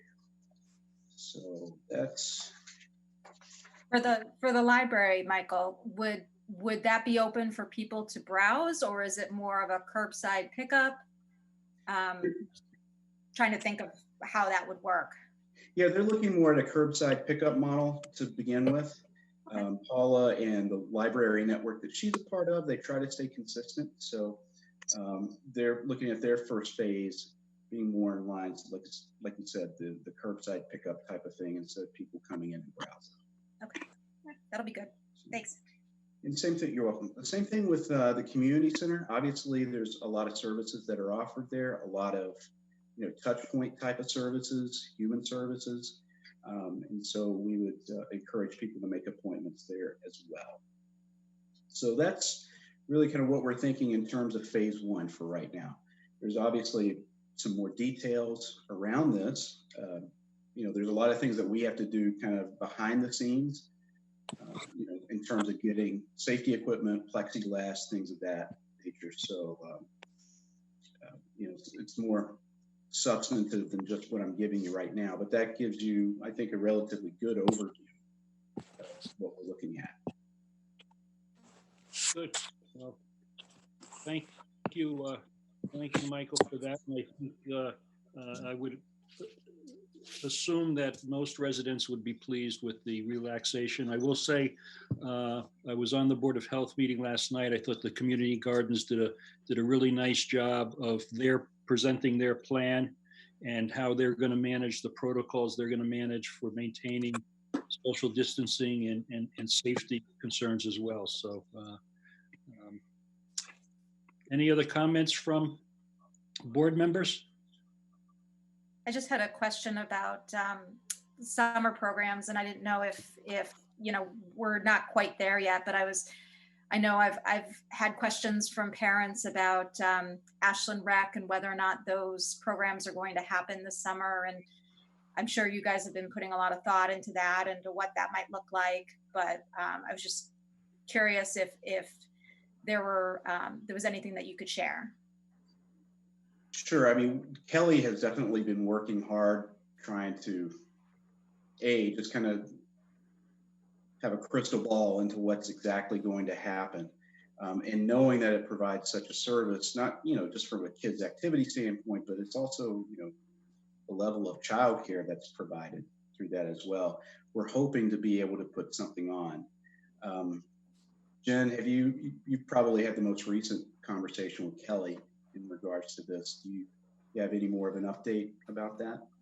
Sure. So Kelly's working right now with the two summer directors that do program with her now, trying to sort of read between the lines in the guidance that we've received from the state and sort of what capacity we could hold our summer program. So we are still working towards something for the summer. It's just we're trying to work out the details in terms of what that will look like, how many kids that will actually be able to serve, or how many families will actually be able to serve. I know that Kelly's working to put something out to families. Hopefully by the end of the week, she's hoping to get a little bit more guidance. She meets weekly with other regional, other rec directors in the region on Thursdays. And so they're hoping to have a little bit more information in terms of, are we planning for 25% capacity? Are we planning for 50% capacity? And so she sort of has a plan A, a plan B, a plan C, and sort of what that would look like. And so we're hoping that we're able to get something out to families this week. We're trying to find that balance of guessing and still having to evolve. We're going to definitely have to evolve through June, I think, and to see what it looks like. But finding that balance between guessing and then providing the best possible information so people can plan. I mean, we certainly recognize the service and the need for that service over the summer months. So she continued forward. What's been shocking actually is how many rec programs are actually being dismantled as far as the budgetary aspect. So we consider ourselves fortunate from that perspective. But, yeah, hopefully, as Jen said, we'll be able to get something out to those parents by the end of the week that gives them a little bit more idea and guidance and direction of what they can expect. Okay, thank you. I know Kelly's working hard. I know that I wish we all had a crystal ball, but it would make our lives so much easier, you know, but. Absolutely would. So, but thank you. Thank you. So, Michael, the process going forward, you'll put out a communication to the community regarding the initial or phase 1, and I'm assuming that there will be oversight by the police department relative to the public spaces, the parks, and so on. Well, to the extent that the police department has authority, you know, I think there's a question as to who actually has the authority for this. There's the local boards of health. Obviously, there's the police department, which you would typically think would have authority. But interestingly enough, when the governor issued his orders and his guidance, it explicitly left out police personnel from this. So one of the things we're advocating for at MMA or as part of the MMA is you know, much clearer direction and clear guidelines and lines of authority as to who is responsible for what. Okay, thank you. Other board members? Just to follow up, Steve, to what you said about and Michael regarding the police department, can't we at a local level give our police authority to say, you know, if they see, obviously, if people are out, they need to be social distancing, they need to be wearing masks. And if they're not doing that, if they're doing things that we're asking them not to do, what authority can we give our police department to enforce those local rules that we have in place? Well, we can give them that authority as long as there's not a superseding order at the state level saying that you can't do that. Yeah. And there is no specific anything at the state, right? There's nothing at the state level that says what they can or can't do in regards to enforcement. Correct? Well, the orders that were issued talked about the local boards of health being the enforcing authority. Okay, so could our board of health take a vote to allow our police department to help them enforce? I would take the position that, yeah, they could. Okay. If people want to challenge it, they can challenge it. Thank you. Good. All right. Anything else, Michael, to no, I think that's about it. I will say that part of this and part of the additional cost as we start moving more into this is we're going to have to do and budget for additional cleaning. That's going to be a big part of our plan moving forward. So, you know, we're looking at what we need to do with regards to that. Hopefully with the flow of COVID-19 CARES money from the Federal CARES Act, as that, you know, eventually starts making its way down to the municipalities, that funding should be available for us to do things like additional cleaning to meet the requirements that we're establishing at the local level, in addition to, you know, either state or federal requirements as well. Very good. Thank you. I just wanted to comment real quickly and just regarding the task force and the creation of the task force and the value that it's provided to the community at this point in time, in terms of certainly monitoring, in terms of organizing the nurses, and just all the things that the complexities that have become part of our lives here. So, you know, certainly want to do a shout out to the task force and all their efforts and work, and all the first responders as well. I want to second that, and I think you know, we're entering a new phase where, you know, this discussion about enforcement is important because we're now getting into, I think, the more subtle aspects of people out and about, and are they wearing masks? Are they practicing social distance? Are they being smart about it? What are the small adjustments or some large adjustments that we all need to make to remain safe in this new environment? So we're entering a new phase now, and I think you folks have laid a good foundation for that with this contact tracing and the management of the case. So, thanks for that. You've done a great job. Good. Thank you, Michael. Thank you. All right, next on our agenda, and we're running a little bit behind time-wise, we have update on the farmers market. So we can do one or two things. Like, we did provide to the board a PowerPoint that was presented to the Board of Health last evening. They approved our plan for opening on June the 13th. I can review that along with Rob Muhlenbeek, who's on the meeting this evening. We can do that. I can share the screen and go through it, or we can just discuss it. And we also have two requests for approval by the board for winery permits for farmers market vendors. So what's your preference in terms of the PowerPoints? Personally, I think we can review it because I know we have some larger agenda items. I went through the information that you provided. I think there's a lot that you're doing to make sure people stay safe at the market. So I personally am ready to move forward to the liquor licenses. On to the liquor. Is that it? Is everybody, other board members okay with that? Yes, I am. Good. I just had one question on the information that you sent over. I was curious, there wasn't anything specific regarding capacity of the farmers market, and I wasn't sure if that was part of if you're going to be looking at capacity issues, if there's going to be somebody that's going to be monitoring that, or what your plan was around that. Yeah, that's a good question, Brandy, because one of the guidance memos that have come out from the state speaks to capacity at any given space. And there is a formula that is used, and it's something that we're actually going to incorporate into the entry point. And we have a plan for lining people outside of the market if we reach capacity. But that's quite a bit, that's a large space. And you would be surprised how many people in theory could fit there and still be socially distant. But that is definitely a concern. That's part of what we've worked on. So if there's no other questions on our plan to reopen, then I would defer to Rob Muhlenbeek, who can discuss the wine vendors and any questions that you would have for regarding wine at the farmers market.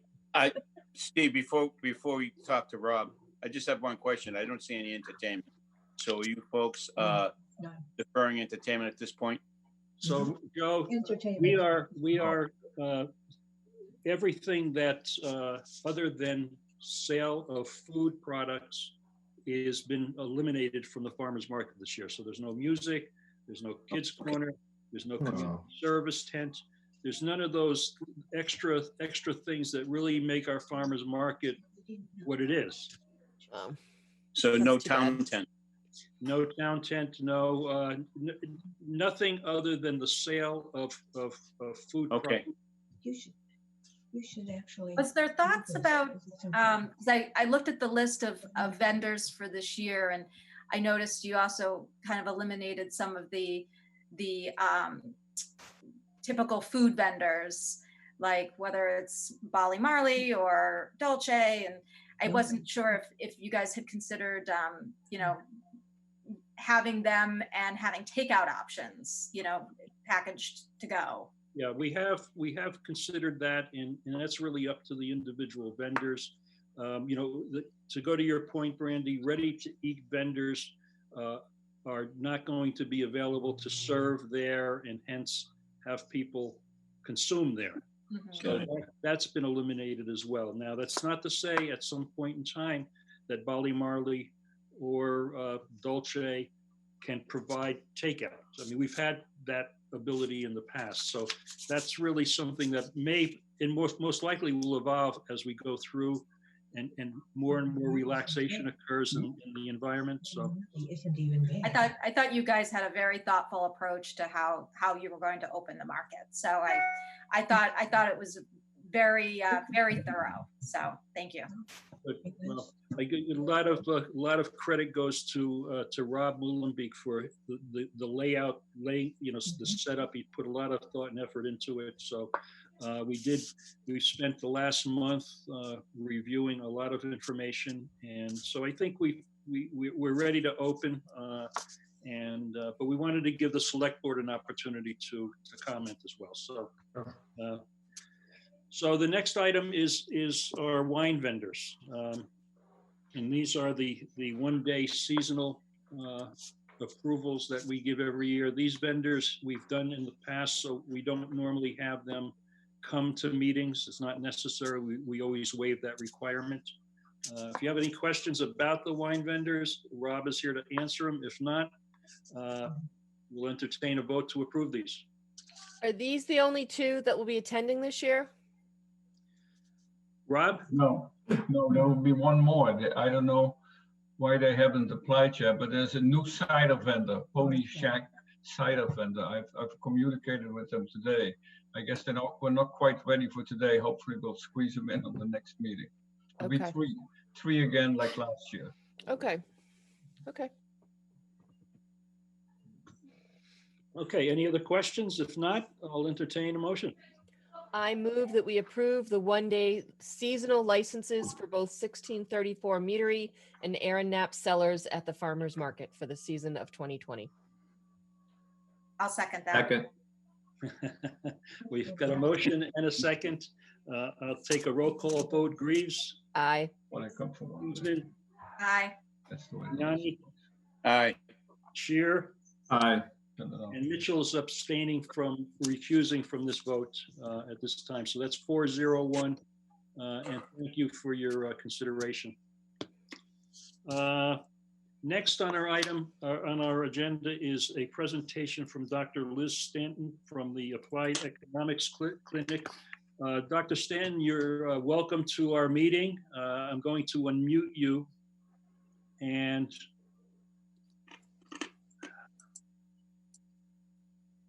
okay, Dr. Stanton, welcome to our meeting.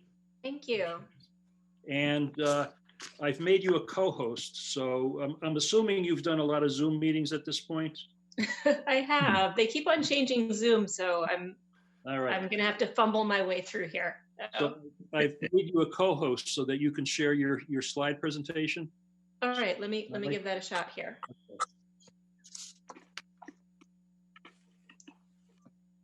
And Rob, I'm going to defer to you here in terms of continuing this discussion with Dr. Stanton. I know you've been involved with this from the beginning.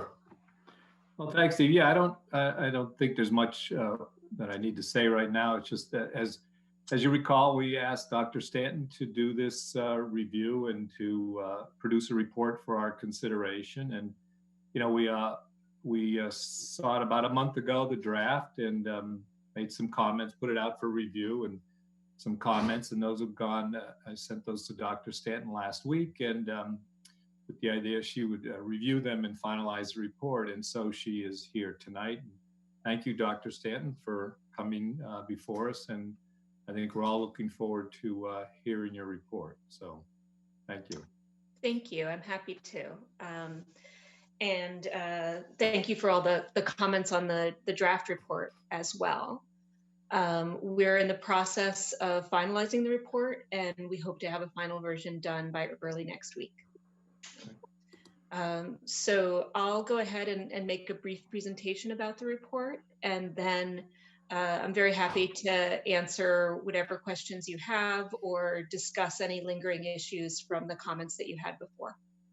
Great. So, If I can just interject for 1 second, Dr. Stanton, before you start, I just wanted to make note that after Dr. Stanton's presentation, we will open this up to citizen participation at that point. I see that there's quite a few people on in the meeting that have an interest in this particular topic. But it doesn't, the citizen participation does not have to be totally related to this report. So, but it will be your opportunity to participate this evening. So Dr. Stanton, whenever you're set. All right, are you seeing my slides? We are. Great. All right, so I'm Liz Stanton, and I'm the director and senior economist at the Applied Economics Clinic. And we're a nonprofit consulting group. We're based in Arlington, Massachusetts, and we work on issues of energy, the environment, and equity. And as you know, the town commissioned us to review the application by Eversource to upgrade the Hopkinton-Ashland transfer line. Sections of it are 6 inches. They'd like the whole thing to be 12 inches. And in this presentation and in the report, I'll discuss our review of each of their claims as to why that upgrade is needed. So Eversource makes 3 main claims, and we look at these in turn. The first is that there's a physical limitation, that the pipeline as it is creates a blockage, can't get enough gas through it, and that could be a problem, with current customer demand. That's the way they express it. It could be a problem with current customer demand, particularly at a particularly cold day in the winter when a lot of gas is being demanded. The second issue that they raise is that they expect customer demand to increase in the future. And as that increases, then this constraint that they're claiming would, of course, be worse. And the last thing that they mention is a need or a desire for redundancy in the system, and that at the moment, the Pond Street station that this supplies is supplied by 2 different gas lines, this one and then another one that's the Algonquin gas transmission line. And if this line were at the full 12-inch capacity that they're looking for, then even in that cold winter moment, you could get supply from both of those lines and have redundancy. So if one of them failed, you'd still have gas. So starting with the idea that this line isn't big enough for what is needed, and the claim that the need for gas is growing over time. One of the things that we looked at was growth in the area and whether or not the number of households and gas customers is increasing over time, causing more constraint, more demand on the gas line. We looked at historical rates of growth in the area. Here on the top of the graph you're looking at, the gray bars are representing historical growth over a period from 2010 to 2018. You can see Massachusetts is growing, or has been growing over that period, at 1/10 of 1% per year. The Metro Boston area, just a tiny bit faster than that, and the greater Framingham area, a little bit faster, 1% per year over that period. And this is growth in the number of households. Looking into the future, we found a few different forecasts of how fast experts are predicting that the area will grow. And what we saw was not as fast as that 1% that it's been recently, a little bit slower than that. Sorry, if I'm the one in control now, should I be taking care of these admitting to the waiting room business, or can you also do that at the same time? I can take care of that. You can, okay. So the forecast that we found ranged from 0.3%, so 0.3% to 0.7% per year expected over the next 10 years. So maybe a little bit slower than what's been seen so far. We compared that to the growth rate that Eversource is expecting in its number of customers in the area, and that's 2.6%, a much, much larger number than either historical growth or the expected growth in households in the area. So Eversource has an idea that the gas demand in the area is going to be growing. What we can say from this is we don't see how that growth is coming from an increase in the number of households. It must be coming from someplace else because it's not coming from that. What we can tell from looking at Eversource's materials, both in this application and elsewhere, is that they're expecting lots of households that are already in the area to switch from using oil that they use now over to using gas to heat their homes and businesses. And that's where this increase in gas demand that Eversource is predicting comes from. Not from new people coming into the area, but from folks switching from oil to gas. You need more gas, and that's going to create more demand on the line, and according to them, have this constraint, because they need a bigger line. So we looked at different predictions about how much gas is going to be needed from now until 2030 in Massachusetts.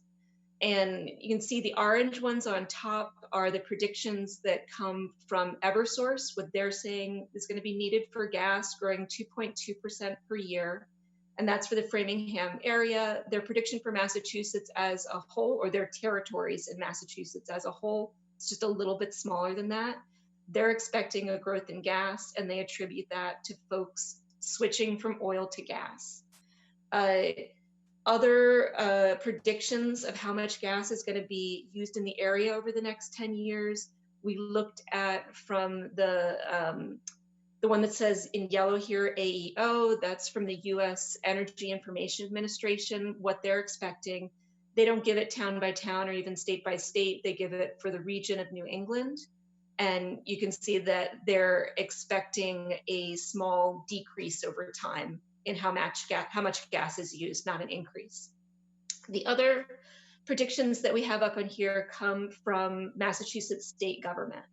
And so a little over a year ago, Massachusetts put out a comprehensive energy plan, figuring out what the future of energy is in the state. The information that they put in there is very consistent with a lot of other planning that they've done over the last year, both for climate planning and energy planning. And in it, they have several different scenarios of what the future could look like. Only one of the scenarios that they presented is actually compliant with our own emissions laws. So they presented 5 scenarios, 4 of them don't comply with Massachusetts emission laws, and 1 of them does. So the one that actually complies with Massachusetts emissions laws is the one that's called aggressive there at the bottom. The one that's called sustained is more of a business as usual. It's sort of, if everything just kept ticking along as it's been going, that's what we'd expect, but you're not going to comply with the emissions law at that level. Their plan that they call aggressive does reach the emissions reductions that are called for by law in Massachusetts.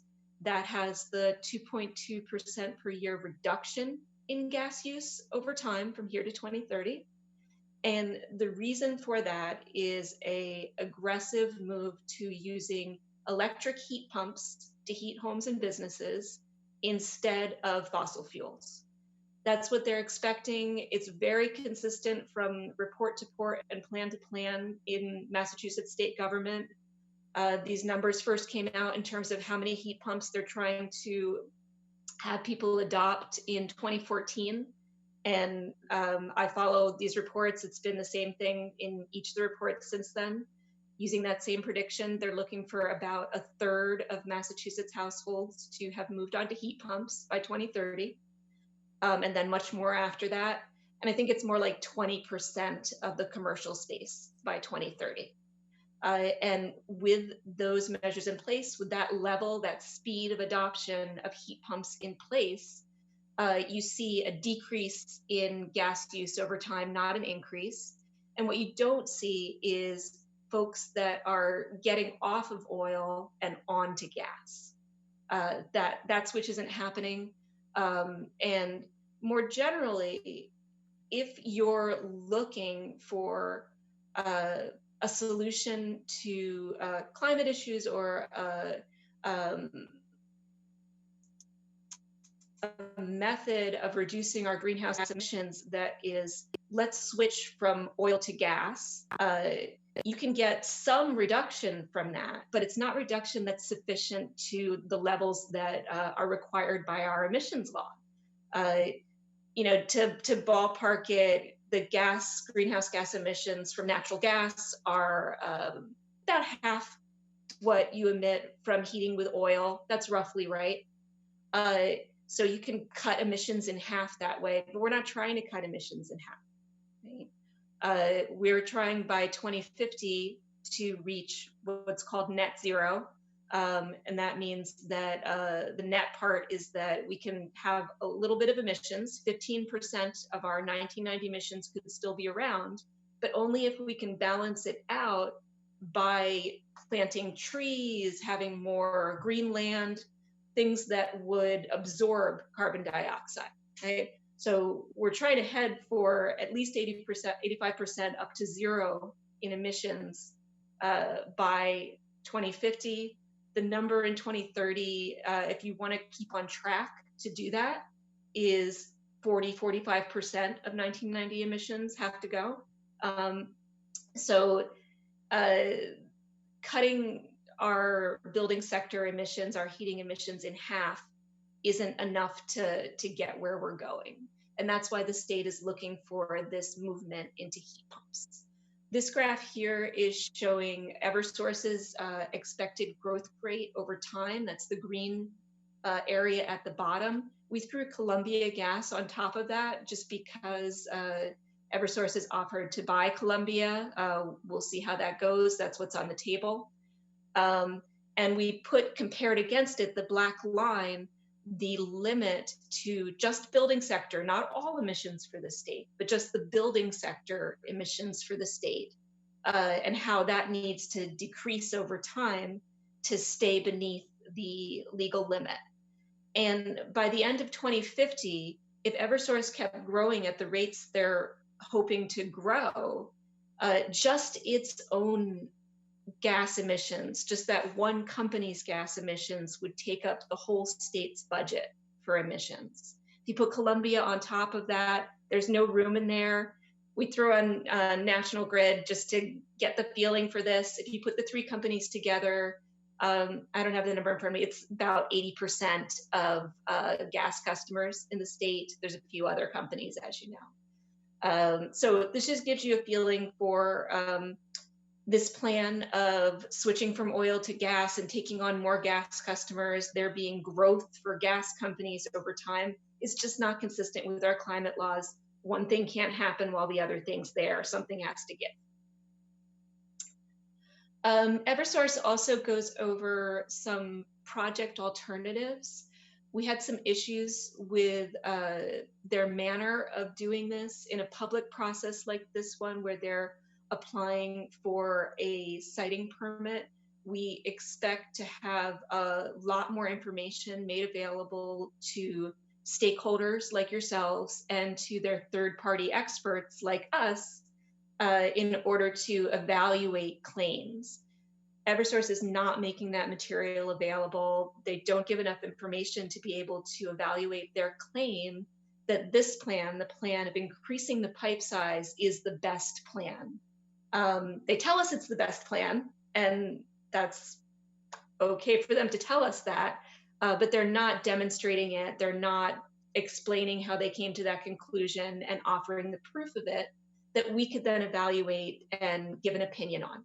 So the most we can say about the alternatives that they offer is that they're not providing an appropriate amount of information about them for a public process. We could also say that they've skipped some alternatives that seem important to us and that they're not covering. The alternatives that they don't discuss that, and many of these things could be used jointly or singly. It doesn't have to be just one solution. One thing that they don't mention is that you all did in your comments, asked us to include is repairing gas leaks. As you know, our gas distribution infrastructure in Massachusetts is very old and very leaky. And unfortunately, we have leaks all over the state. And in some areas of Massachusetts, we have pipes that date back to the Civil War. The utilities are engaged in a 20-year process of repairing and upgrading those pipes. And so somewhere 20 years from now, in theory, all of the pipes will be of a more modern standard. In the meantime, we have a lot of leaks, and the leaks don't leak carbon dioxide, they leak methane. And methane is many, many, many times more potent as a greenhouse gas. And so the effect of a small leak can be big in terms of how it impacts Massachusetts's greenhouse gas emissions inventory. So any more plans for more rapidly repairing leaks, for triaging leaks so that the largest ones are repaired the quickest, all plans like this have the effect of reducing greenhouse gas emissions. A second thing that they don't talk about is electrification with heat pumps. This is what the state is planning on, what the Massachusetts Energy and Environment agencies are planning on, but it's not something that Eversource is discussing. We have several different kinds of heat pumps that are already at use in Massachusetts. Probably almost see one over my shoulder here since I'm talking from home.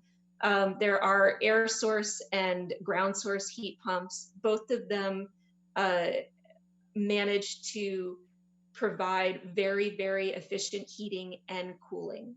And the way that they do this is that they're not just making that temperature difference that they're giving to you. They're not just making it from the electricity or in the way that your gas heating, it just makes it from that gas energy. The heat pumps don't just make it from the electricity. What they're doing is they're using electricity to capture temperature differences in the ambient temperatures outside, whether that's in the ground, temperature differences there, or in the air. They can capture that difference, use a little bit of electricity to translate it into cooling or heat in your home. And it ends up being several times a multiplier of several times more efficient than any kind of fossil fuel heating can be. So that's something that they're not discussing. Geomicro districts is something that they're discussing elsewhere. Eversource is very aware of these. I'll say what they are and then how I know they're aware of them. A geomicro district is district heating, which means that a area is getting its heating together. And you see this often in urban places. There's a lot of this in Europe.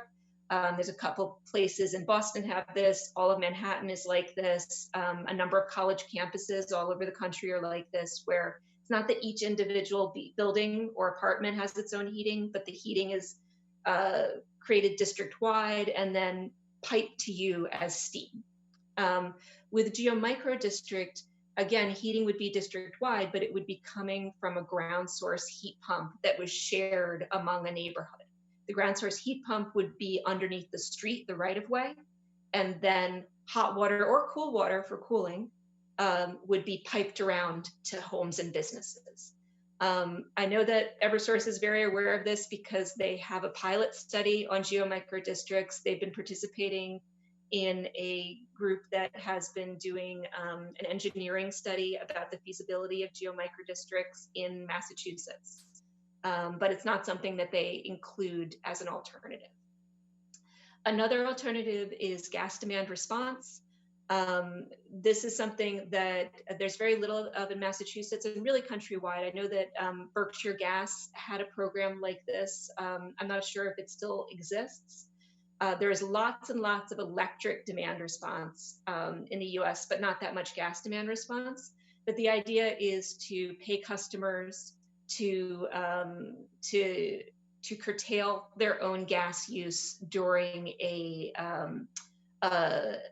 peak event where everybody, like a very cold day where everybody needs gas. And so this could be for industrial customers that they would get some kind of payment, some kind of incentive to curtail their gas use on that peak day, leaving more gas for everybody else. Now, I say that gas demand response is something that's infrequent, but there is a very similar program that's widely used throughout the United States, and that's to have an interruptible rate. And so for many of the utilities, including Eversource in Massachusetts, as a larger industrial commercial customer, you can sign on to have two different kinds of rates, the expensive rate and the cheap rate. And if you take the cheaper rate, you're agreeing that if they need you to, sometime in the winter, they can call you up and you'll shut down your gas use. So you are interruptible, and that's why you pay the cheap rate. So it's very similar to how gas demand response works, and it's a very common program. It's not something that they're discussing here, though. And the final thing is deep gas energy efficiency. They mention energy efficiency, but kind of as what's already being done. That's about 1.5% in efficiency savings per year for gas in Massachusetts. That's what they're being required to do, and that's what they're doing. But studies of what the potential is for their savings are much larger than that. They could have more savings if it made sense to pay for them. And before dismissing that or assuming that it's too expensive, I would have wanted to see them consider it as an alternative and consider those costs, and then make that analysis available to us to review. Finally, I want to get back to that third point that Eversource made about redundancy and their desire to have redundancy to the Pond Street station, so they could be served by 2 lines in winter. That's a nice idea. It's not a planning standard. It's not something that's required of towns' gas distribution systems. It's nice, but it's not the standard. It's not the expectation. It's over and above what you need to do. So most gas distribution systems just have one point of delivery. They don't have any redundancy. They don't have a backup. Would it be better to have a backup? Sure, but you have to look at how much it costs to have a backup. If every single system in Massachusetts were duplicated, that would cost a lot of money. We also wanted to raise the issue of stranded assets, which is something that you'd mentioned in your comments. And we kind of alluded to this a couple of places in the report, but are going to say a little bit more about it. New gas infrastructure, gas pipelines are usually expected to have a lifetime of 50 years. They'll be good for 50 years. Now, I just said that there's some in Massachusetts that are still in operation from the Civil War. They're not very good pipes, but they're still being used. But the expectation with the new PVC pipes that are put in is that they can last 50 years of good leak-free service. By 2050, 30 years from now, we need to be at net zero emissions in Massachusetts. It's hard to square those two things, or to have the expectation that new 50-year infrastructure that's put in place today will still be needed, used, or usable in 2050, given our climate law. So there's a concern of stranded assets where all this value is being invested in, but the value will not get to be fully used. And at the end of, 3/5 of its lifetime will be abandoned at great cost to all of the energy users in the territory. So just a quick review, and then I'll stop and take questions. We didn't find any evidence from Eversource that there was any problem right now satisfying current customer demand. We didn't see any evidence of curtailment or any problems like that. We're not seeing evidence that there's going to be a future growth in customers that's anywhere near as large as the growth in gas that they're expecting. Instead, that growth comes from their expectation that people will switch from oil to gas. Doing so runs counter to state emissions laws. Having that amount of emissions, there isn't room for it in Massachusetts under our law. And it's not the expectation of our energy planners in Massachusetts as to where Massachusetts families and businesses are going to be getting their heating from in 10 years or in 30 years. The project alternatives that they discuss are not adequately considered, or if they are adequately considered, then they haven't given us adequate information about them to be able to review them. And some important alternatives have been omitted that should have been considered. And finally, the goal of redundancy is a nice goal, but an expensive one. And it's certainly not a planning standard by any evidence that we could find. I'll end there, and happy to take questions or to back up to any slide to show that again. Great. Thank you, Dr. Stanton. I think that was a great presentation. Before we do open it up to citizen participation, I want to give an opportunity to the board to ask questions, make any comments, and I'll turn this part over back to Rob. And Rob, when we open it up to citizen participation, if you can send it back to me. Sure. Well, thank you, Steve. Well, I don't actually have many questions for Dr. Stanton. I think the reason we asked for this report is to give us the kind of backup and analysis for our position and in our what we should be doing as public officials. And I think this report really shreds Eversource's rationale and need for this project, and from a variety of positions. I think we've all kind of made a journey on this. I know when I first heard of this project about 2 years ago, my concern was about abutters and disruption and traffic, and which are all valid concerns. But I think, at least I have, and I think a lot of the board has as well, moved to understanding that this project is really questionable. It's not only expensive and disruptive and potentially dangerous, it runs contrary to one of the biggest initiatives in our lifetime right now, which is fighting climate change. So, I thank Dr. Stanton for this report. I think in my opinion, it's very thorough and really systematically addresses and shreds Eversource's whole rationale for this project. And so anyway, that's just my feeling on that. And so anyway, thank you. And the rest of the board members, I'll just open it up for questions or thoughts on that. I would say, Rob, I agree with you in relative to, certainly my, I guess, evolution of understanding of this whole process at this point. And, I think you explained it very well in terms of, certainly the disruption of our landscape, of our roadways, of abutters' properties. But it's obviously a much bigger issue in other ways. So, I agree with it. I certainly understand it a lot differently today than I did 2 years ago.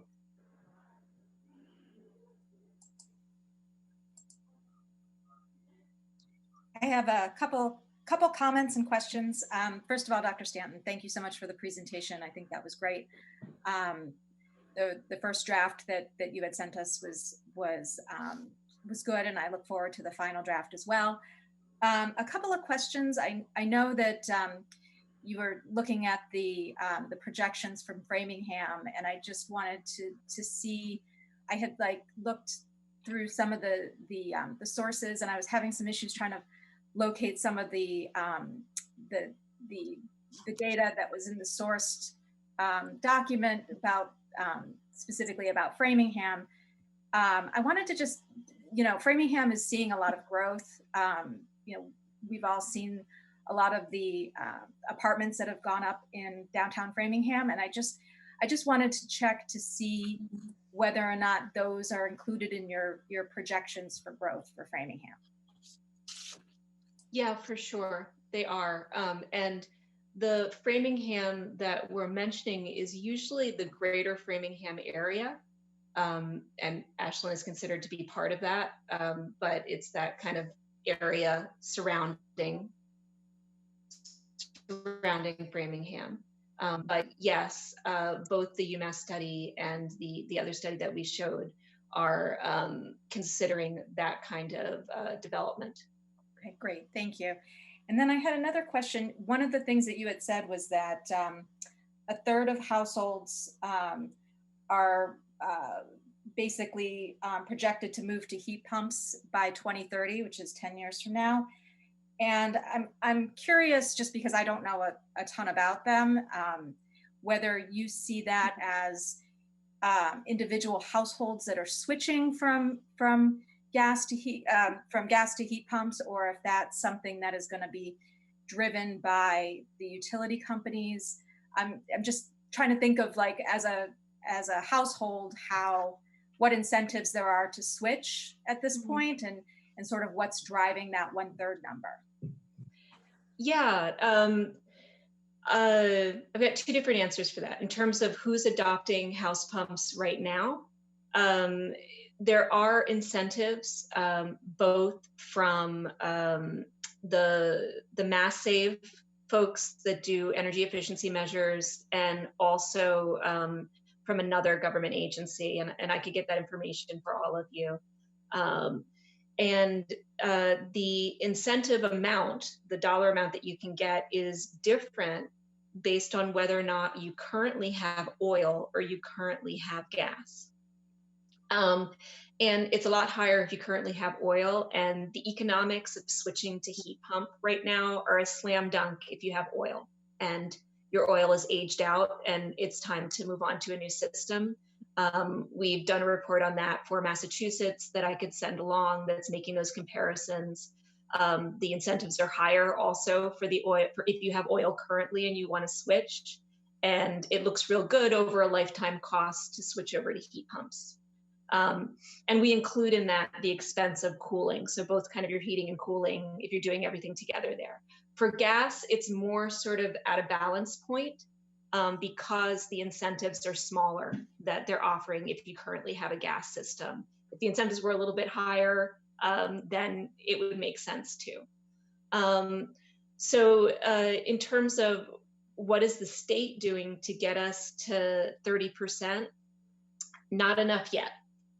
So the state has energy planning and policies, and has for the last 6 years, that look to get us to 30% of households, 20% of businesses by 2030. And as of yet, their actual incentives and programs are pretty small scale. And that's unfortunate.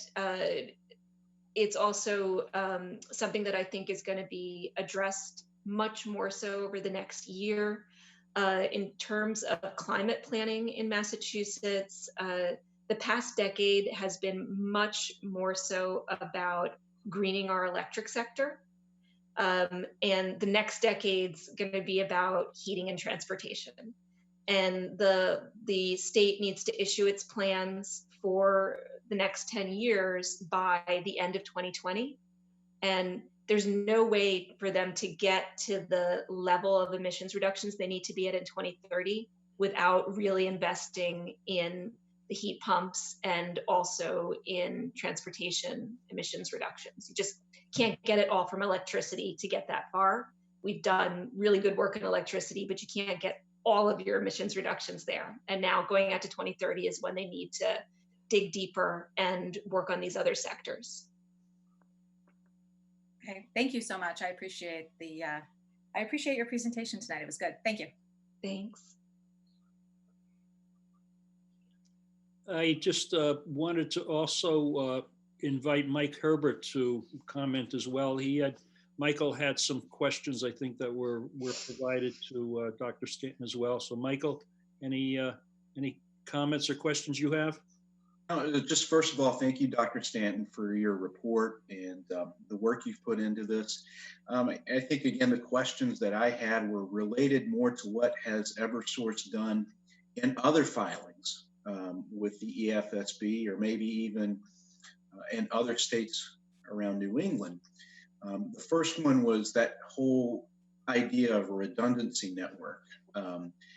Eversource mentions that as part of the rationale for moving forward with this. Is the idea of redundancy in the network a brand new thing, or is that something that they've been, talking about for a while? If it's a brand new thing and they haven't used it in any kind of filings before, I would think that's kind of, pretty circumstantial that happens, or convenient, depending on your perspective. And then the other one was the lack of analysis of alternative energy options, and if that is a common practice of Eversource within their filings, and that would be concerning if it wasn't, or is this something that they just chose to do with this Ashland project? So those were the two things that I had.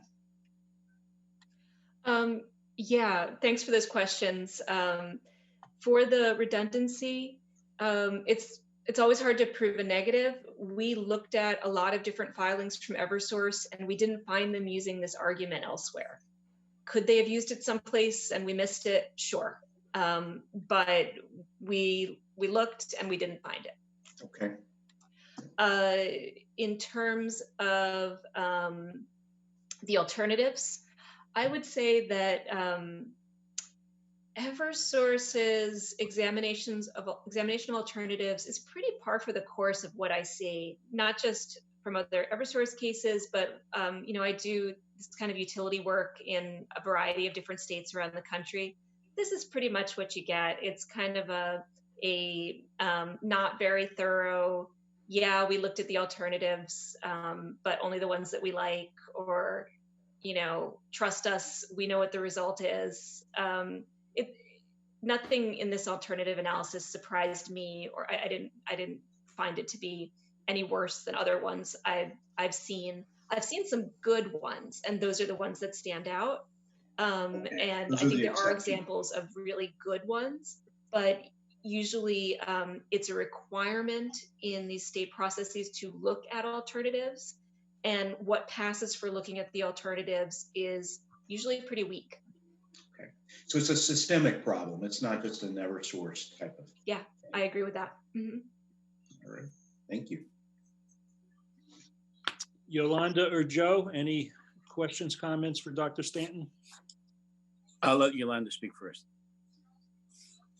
Thank you, Dr. Stanton, for your presentation tonight and for the report. I don't know, I guess I'm still a little bit of a skeptic. I appreciate all the research that you've done. And I'm really just listening still more tonight about what you're presenting and what our residents are saying. And then I'll have some questions more to Michael and the rest of the board after the presentation. But thank you for your presentation tonight. You're welcome. Joe? Yes, thank you, Mr. Chair. Thank you, Dr. Stanton, for your presentation. I hope you have several stones for your sling with David versus Goliath there. And I know that your presentation was extraordinary, for me anyway. Someone who doesn't know too much about what we have to do, learning on a daily basis with this process and the information that you continually provide us is very helpful. And again, biblically, I just say, I hope you have a great aim with that sling, because we're going to need it. So thank you. Thanks. Thank you. Joe, it could be us with the sling, Yeah. Oh, it could be us. You can't aim though. All right, I think if there's no other comments from the board at this point, Dr. Stanton, I am going to what we call citizen participation. There are many folks here in the audience that are here specifically to this presentation and this question. But it's open to anything at this point in time. So what I'd like to do is anyone in the audience that has questions, comments on any subject, please raise your hand and we'll process in an orderly fashion. And I know Mr. Dasoni is on the call, and I will make sure that I get to Mr. Dasoni as we run through our other questions. So hang in there, Mark. So first, I'm going to unmute a first hand raise, and it's Diane Ring. Hi, Diane. Thank you, Steve, Mr. Chair, and Dr. Stanton for your presentation, and really, as ever, and still to our town leaders for commissioning this report. My question is for Dr. Stanton, and I don't want to risk getting into the area of not within the scope of this project, but Dr. Stanton, you mentioned so many instances in which whatever source is providing in its application runs in, it's contrary to the laws of our state. And I wonder if there are best practices that you know of or that we can find out about for other states or countries or districts that have had that rub and found a way to deal with it successfully. That's a great question. And I think that it's important to see that where we are in Massachusetts today in terms of implementing our climate laws and engaging in what really is a transformation of our energy system over time is on the cutting edge. And so it's hard to find examples to look to say, how can we do this better? Who's leading us ahead? And I'm actually working on a project for another jurisdiction that's asking me to do exactly that, to go out and look for folks that have already made the path. And there are a number of examples right now in the US of different state boards, commissions, what have you, that have opened up dockets to have this conversation. And you could say that Massachusetts's Future Act, that the bill that's before the legislation, is an opening up of this conversation. We haven't yet brought this conversation to our utility commission and figured out there, what are the rules, how does this work? And I would say the same thing about the siting board. And so that's where we're heading. We're gonna have to figure it out. It's a project that we're engaging in collectively, and there's no roadmap. Thank you very much. All set, Diane? Yes, thank you very much. Thank you. Next, we have Rob St. Germain. Rob, you're unmuted. Okay, thank you. Dr. Stanton, again, my compliments on the depth of the report. I think your conclusions were sound. My concern was with the language of the summary and the languaging of your conclusions. I feel that it could be much stronger. So I'll put this in the form of a question. Would there be benefit in directly challenging Eversource with the language of your conclusions, such as Eversource has misrepresented the need for this. Eversource is disregarding the state goals. Strong language that says to the siting board and to our legislators that we have a company here that is serving its own purpose and we don't like it. And we're challenging them. And it should be with strong language. I think there is a role for that, and it's a role for stakeholders and advocates to take, using our informational report, where the tone is meant to be unbiased, and to come from that platform of doing an unbiased exercise. Certainly, I would be very uncomfortable and would suggest caution in inferring what Eversource's, or really anybody's, intent is. I can't know anything about their intent. I can only look at what's set out before me and comment on it. But there's definitely two different roles here. I'm the unbiased expert. I'm trying to put out a very level, calm assessment of what I see before me. There's another role to play. It can be by advocates, by stakeholders, by interveners in the process, to have a more impassioned plea and to use stronger language. Thank you. You all set, Rob? I am. I have a comment unrelated to this report, but I can come back later. No, let's, you're on now, so. Okay. I listened to Michael's report last night on the budget. My compliments, Michael. I think your plan is sound. I did have one part of consternation about it, and that was the elimination of the funding for Washacom. There is a serious situation over there. Because the EPA has not given us a total maximum daily load limit, stormwater doesn't have any jurisdiction over that right now, except for the tributary, the source coming into it. But the pond itself, the lake is polluted. It is so polluted that the people have to keep their windows closed. And those people are citizens. They pay their taxes. And this is a serious situation. And I feel it may even be a public health situation. I don't know. But at any rate, I really feel the town should do something about it. I understand you're in the Solomon chair of trying to balance things out here. But if there's any way of taking care of that, what I believe is a serious problem, I think we should do it. And thank you.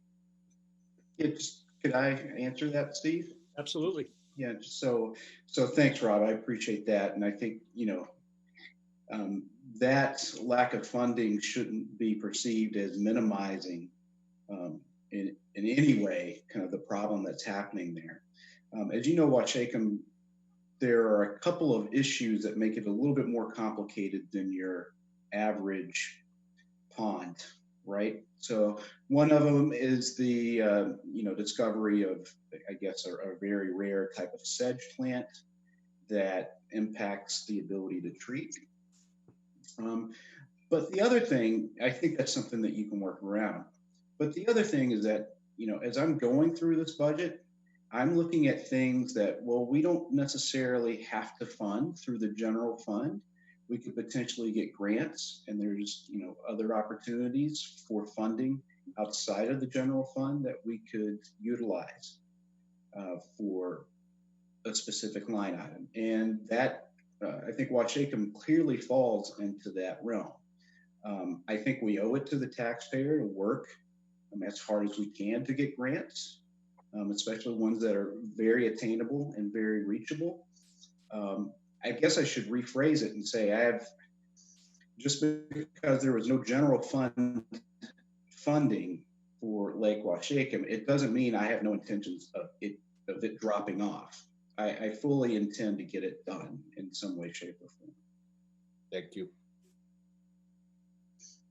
Thank you, Rob, and thank you, Michael, for the reply. Chuck Litz, you are unmuted. Thank you very much, Steve. Dr. Stanton, I thought it's a wonderful report. I'm very impressed, the thoroughness and the coverage. I have a question for you that I don't understand. I assume that Eversource's management is not stupid. And yet, if you look at the way it doesn't look like there's the need for this. And indeed, it seems almost superfluous. And I don't understand why a company would invest their money in something that at best is a dubious investment. Do you have any understanding of why this makes sense for them? Well, I mean, and, you know, just like I said a little bit ago, I can't know what their intent is. I don't have any window into what their decision-making process is internally. Utilities in general make money from investing in infrastructure, not from fuel, right? Most of our fuel costs, whether it's to make electricity or fuel that goes to our homes, that's just passed through. The cost is passed through to us. The utilities make money on investing in the infrastructure and then getting paid back for it and getting paid a rate of return on it. That's the business that they're in. And so that's what they know how to do. That's what they do best. And when they're looking for planning and how to go forward, it's the thing that makes sense to them. It doesn't necessarily have to be something nefarious. Building big steel things is what they do, and that's how they make their money.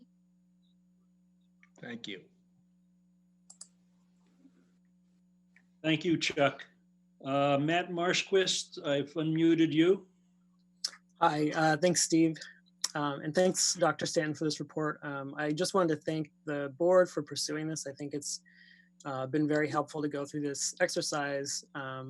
Certainly the findings in the report align better with what our understanding of the future direction that the state is heading in is. And it's great to have more evidence to support that. I think, you know, in terms of, I just wanted to say that in terms of heat pumps and that type of thing for residents, that's a big part of what we're going to be doing as part of a net zero plan, is promoting those types of programs. I think it's the Mass Clean Energy Center has some great incentives, and they increase based on need. So I think those are really good resources for residents. And that's the work ahead of us. So hopefully we can get that word out there. I know some of the people in this room have already been subjected to the passion that the Sustainability Committee has for this technology. But we'll be trying to spread that word to other folks as well. But I appreciate the board doing this. I don't have any questions this time. Thanks. Thank you, Matt.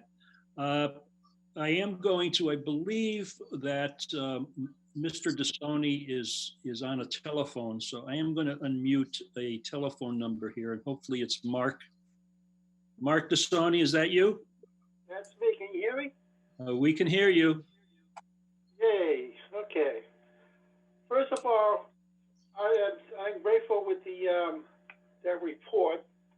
It does shed some good light and reasonings out there, but I got some.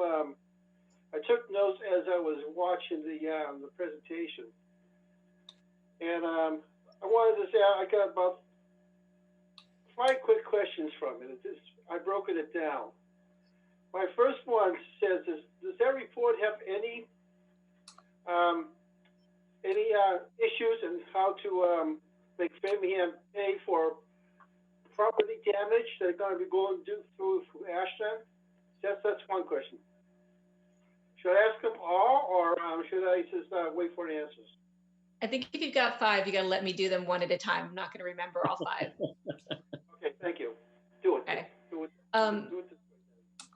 So the scope of this report was just to look at the more general economic impacts of supply and demand of gas in the area and the pipeline itself.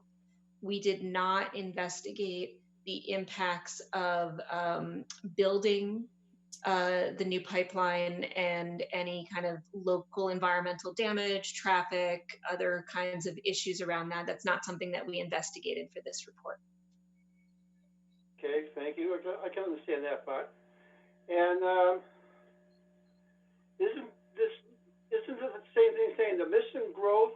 Isn't that being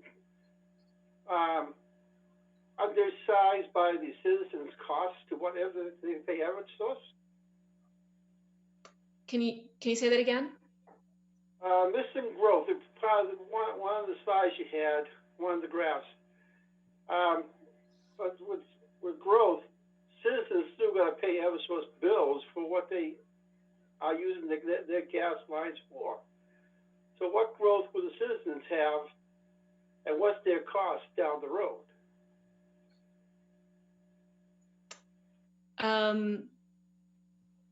Yeah, I'm not sure I'm getting your meaning entirely.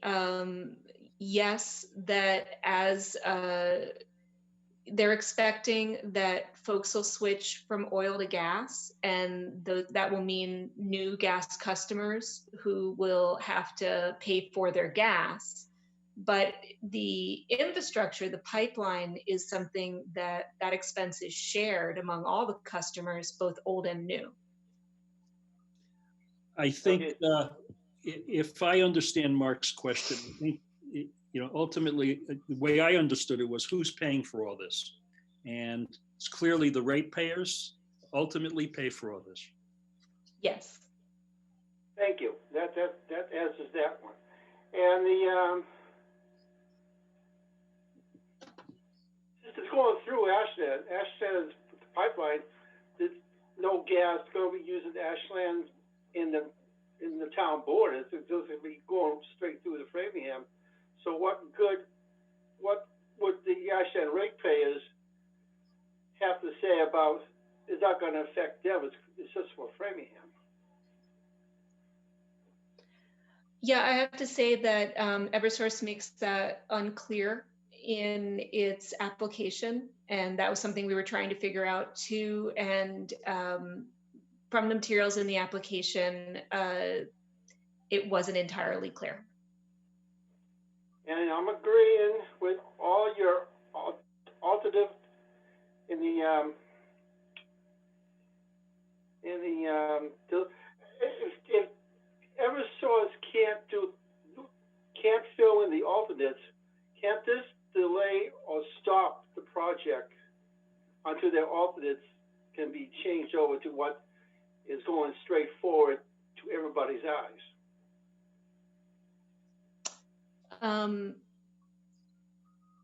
Can you say that one more time? I think Dr. Dan, he's asking about the alternatives, and you make a very good case, the fact that the alternatives are not provided any substance, but does the siting board, how does the siting board review the lack of alternatives?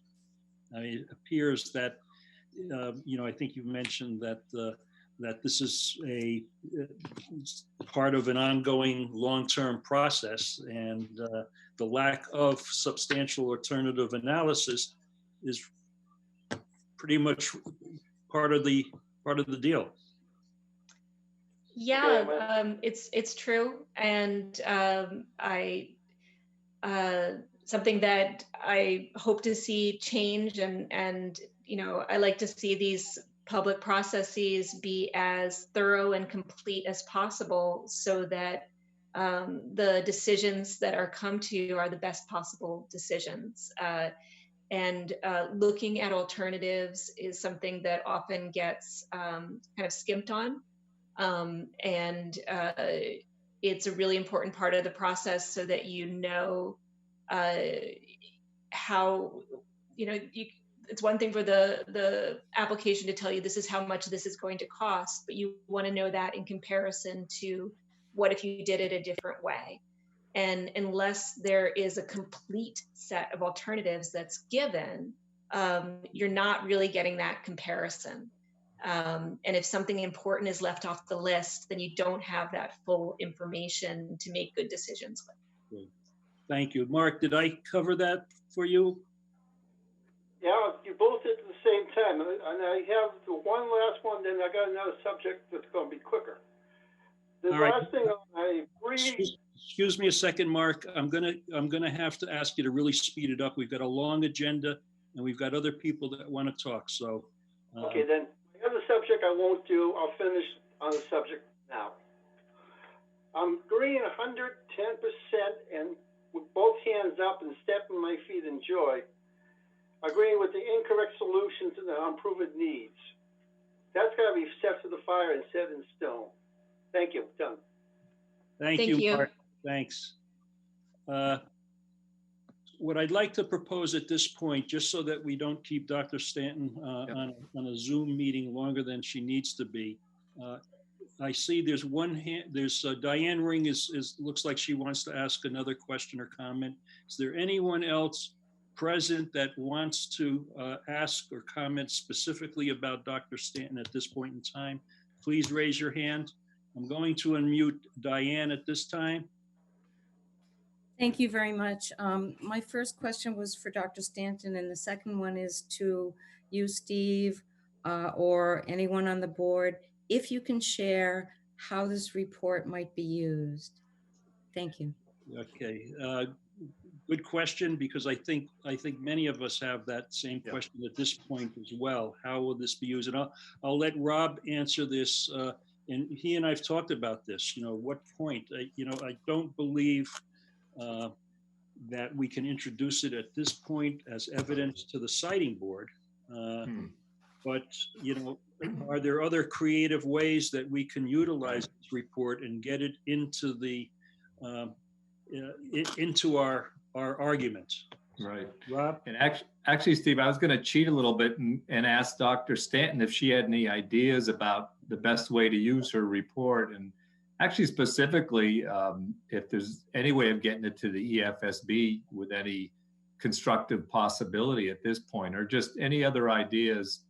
I know this is a little bit aside from your report, but how have you seen that that municipalities like us can use a report like this most effectively? Yeah, that's really not my end of these things, I'm afraid. That's much more a question for your lawyers and how they're approaching it. So I wouldn't want to dabble in that one. Yeah, and you and you may not be as familiar with some of the details of the EFSB. Do you think it's something that, is there any point to us sending it to them?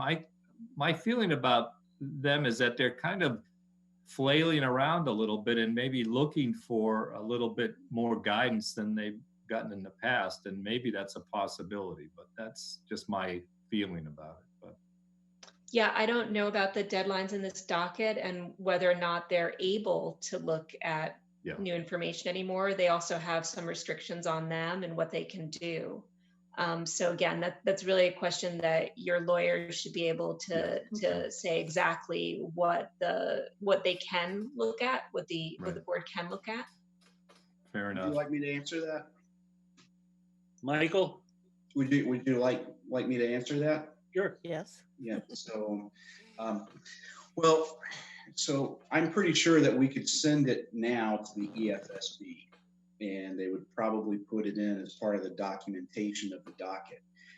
It would not be considered evidence at this point in time, because obviously that time period is closed. The hearing has closed. I think our best opportunity to utilize this is actually if the EFSB issues a decision that we don't agree with. If they do issue a decision that we do agree with, awesome. Eversource might appeal that, but at least we would have chalked one up for the good guys.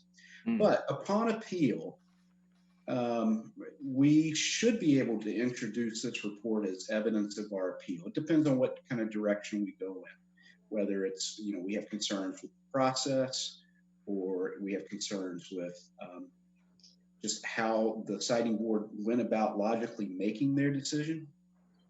And this is actually a good opportunity to talk about how good an attorney Brian Winter is, because we were able to introduce into the record the subject of need and the question of need through my testimony. And so this goes all, Dr. Stanton's report speaks to need. And, that's what we would end up doing. I don't want to, talk too much publicly, because obviously there's a legal strategy behind it, but I do feel like that's the best venue to utilize this. Thank you, Michael. Any other questions, board members for Dr. Stanton, the public? Otherwise, we're going to move on at this point to. Mr. Chair, can I just ask, in terms of follow-up to this report and tactics, and when do you anticipate, what are we thinking in terms of really following up on the report and discussing next steps, things like that? Is that like a next meeting kind of thing, or? Yeah, I think Dr. Stanton, can you confirm the final report timeframe? I think we'll have it done early next week. That's assuming that you're all done giving us feedback. So if you can tell me now, feedback is over. I think we're done. Then we can, then we're happy to wrap it up. We already have worked on a lot of the comments that you gave us, and we're just wrapping that up. Okay, I think if that's the case, and I believe you're good with all of the with feedback, we did allow the public to provide feedback as well as the board. So if we're able to receive the report next week, then we'd put it on the next agenda for review of the final document. And follow up, yeah, great. Yeah, all right. So Steve, just not for tonight, but as we move forward, once we have the report and the final report, my question for us all to think about is, what are our next steps moving forward? And some of it's not in our hands because of the siting board and decisions and things like that. But we know that Eversource has already appealed the Concom decision. And I think as a board, we have to decide how far we want to take this and how much we want to spend in legal fees in moving this forward. And again, that's not for tonight, but I think we have to start putting something in place as to how far we are going to take this. And then again, that's for another night. Any other comments at this point from board members? If hearing none, then I am going to move on. Dr. Stanton, thank you very much for the presentation. I thought, again, I think everybody found tremendous value, and we'll see, as this thing progresses, we've got various fronts that we're working on, and so I think time will tell at this point. So thank you, and we'll look forward to the final report. Thank you so much. It was my pleasure. Yeah, thank you, Dr. Stanton. Okay. I will entertain any more citizen participation at this point. That is, I'm not seeing anything at this point. Michelle Brooks has her hand up by raising her hand, not by pushing the button. Oh, okay, she's all right. I don't have my gallery view on, so. Yeah. Hi, Michelle. I don't, for some reason, I'm not seeing the capability to do the hand raise button. So I just. We can hear you. Yeah. All right. So you're good to go, Michelle. I jumped on late and I just wanted to say thank you so much. I've been following the recent updates on what the town has been doing. And I think working with Liz at the Applied Economics Clinic was a really great decision. And I really just wanted to express my appreciation for all that you're doing to fight this. Thank you, Michelle. Appreciate it. Thanks, Michelle. Thank you. All right, moving on. We have our next scheduled appearance is with Betsy Emberly, who's on the meeting to speak about a project known as Little Libraries. So Betsy, you are unmuted. Hi there. Nice to see you all. For a variety of reasons, I like this idea, but in particular, we have been discussing it with the summer reading program team. We had put up a little library at the Corner Spot several years ago, which some community members graciously volunteered their skills to build, and we funded it. The Friends of the Ashland Public Library funded it with materials that were discounted from Ashland Lumber, who's been very generous with us. And we would like to add additional, we would like to have additional little libraries built and installed in a variety of places throughout town, partially to help provide easier access for reading materials to the community in general anyway, but especially with the summer reading program. And I've heard some of you say you've started to get a little burned out on Zoom. I think a lot of us are spending a lot of time online, and even when the library reopens, hopefully in a few weeks, it will have limited capacity. So we won't have the same access to materials. We won't be able to have weekly prizes picked up by people who participate in our summer reading program. But what I envision doing is having one built and constructed or installed at several places like Town Hall and the community center and the school buildings. And then we would have families who have the skills and the tools volunteer to build them. And then once they're built and installed, we would have other families volunteer to maintain the content using our donated books. And we would come up with a reasonable plan to keep the books safe and disinfected as much as possible. Probably posting some guidelines, and I would have our team work with the Board of Health to figure out exactly how that should work. But I know the community center already has a bin of some sort. I haven't actually seen it, but I've read about it, where there's puzzle and game exchange, which is a similar concept, only puzzles and games instead of books, to the little library that we have at the corner spot. So what I'd like to do is discuss with you getting permission to have built and installed some additional little libraries. Okay, so it sounds like you've got a number of different potential locations. Is there specific locations that you're asking the board to support at this point, or is this kind of just a broad general conversation to take our temperature?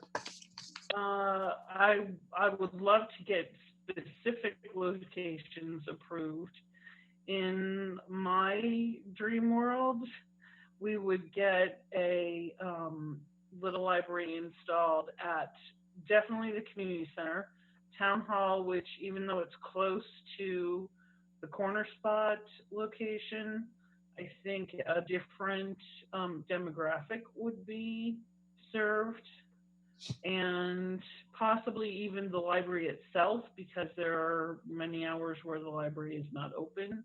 I don't know if Jen Ball is here, or Beth Reynolds, but one or both of them had mentioned that I think it's the couple who built the one at the corner spot may have approached them to install one at the farmer's market location.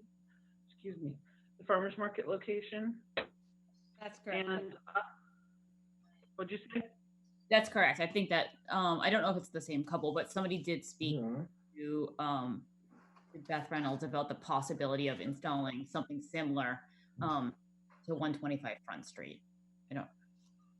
Okay, so I guess my question would be the specifics of this program. Where specifically would you put it at the community center? Where specifically at Town Hall? Where specifically at Front Street? I think we would need, Betsy, I live with a librarian, you know that. So I'm very supportive of all of these outreaches for certainly for reading, for kids and all of that. But I think we would need a little bit more specifics in terms of, locations and the protocols and so on. But, I don't see why we wouldn't be supportive of this. It's just, I think we need a little bit more information. Sure. I could pick where I would put them, but I think that probably is best worked out through a conversation maybe with the facilities director or somebody who, I'm not at town hall. I would want to put it on the side where the side door is, where the electric car spaces are, because I think that's probably the most foot traffic coming in and out from the front doors or the side door would access that way. Okay. And that would be town hall. That's what I would have in mind for town hall. For the library itself, if we put one there, I would want it to be to the left of the side doors. So it wouldn't go into the ground because there's concrete, that section that's concrete. And I know the library director has talked about eventually possibly getting some picnic table equipment set up there. And I think there might be a bike rack there now. So that area, so it would have to have a base, okay. Which we would have to figure out. But Okay. I think that's not insurmountable. Front Street, I don't know. That's the other people who had brought that up might have a preconceived notion about that, and I don't need to have control over all of it. At the community center, I would want to put it probably down at the edge of the drive where the walkway turns to go into the lower community center entrance. Okay, so let me open this up to other board members for questions or comments. I have a few questions, Steve, if you don't mind. Go ahead, Joe. I'm sure everybody else does too. Hi, Betsy. Nice to see you again. Long time no see. What is the size of the of this area that you're looking at to put these units in, and the unit itself? How big is this, roughly?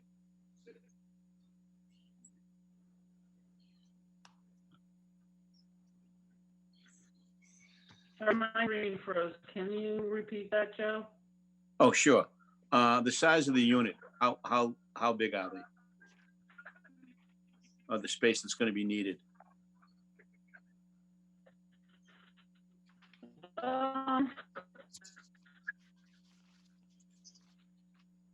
Well, it's got like a post that goes into the ground, and then there's like it's bigger than a birdhouse, but I think it fits 20 to 25 books. There's some small shelves inside. It's got a little door, and maybe it's 2 feet by 2 feet by 1 foot. Okay. It's sort of a box with a wooden box with a door, but the door has an acrylic, so you can see that there are books inside. There's an Okay. a framed acrylic door. And one last question. Does this have to be approved by the Board of Health, Steve? Saying that there's going to be, uses from the public as well. I know Betsy mentioned something about sanitizing the books and things of that nature, but is there a protocol that the Board of Health would require instead of, So, Joe, to answer your question, I would certainly, given the conditions that we exist in today, I certainly would want to have them weigh in on this in terms of protocols, sanitizing, Betsy mentioned.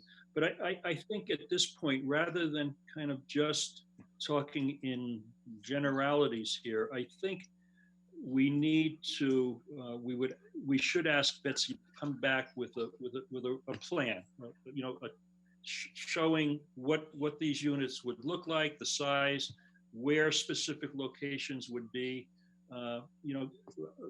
Ask Betsy to work with whoever, whether it's DPW or Director of Facilities, with Jen to identify the locations and just put together a package that we can then evaluate and I think we could get behind and support.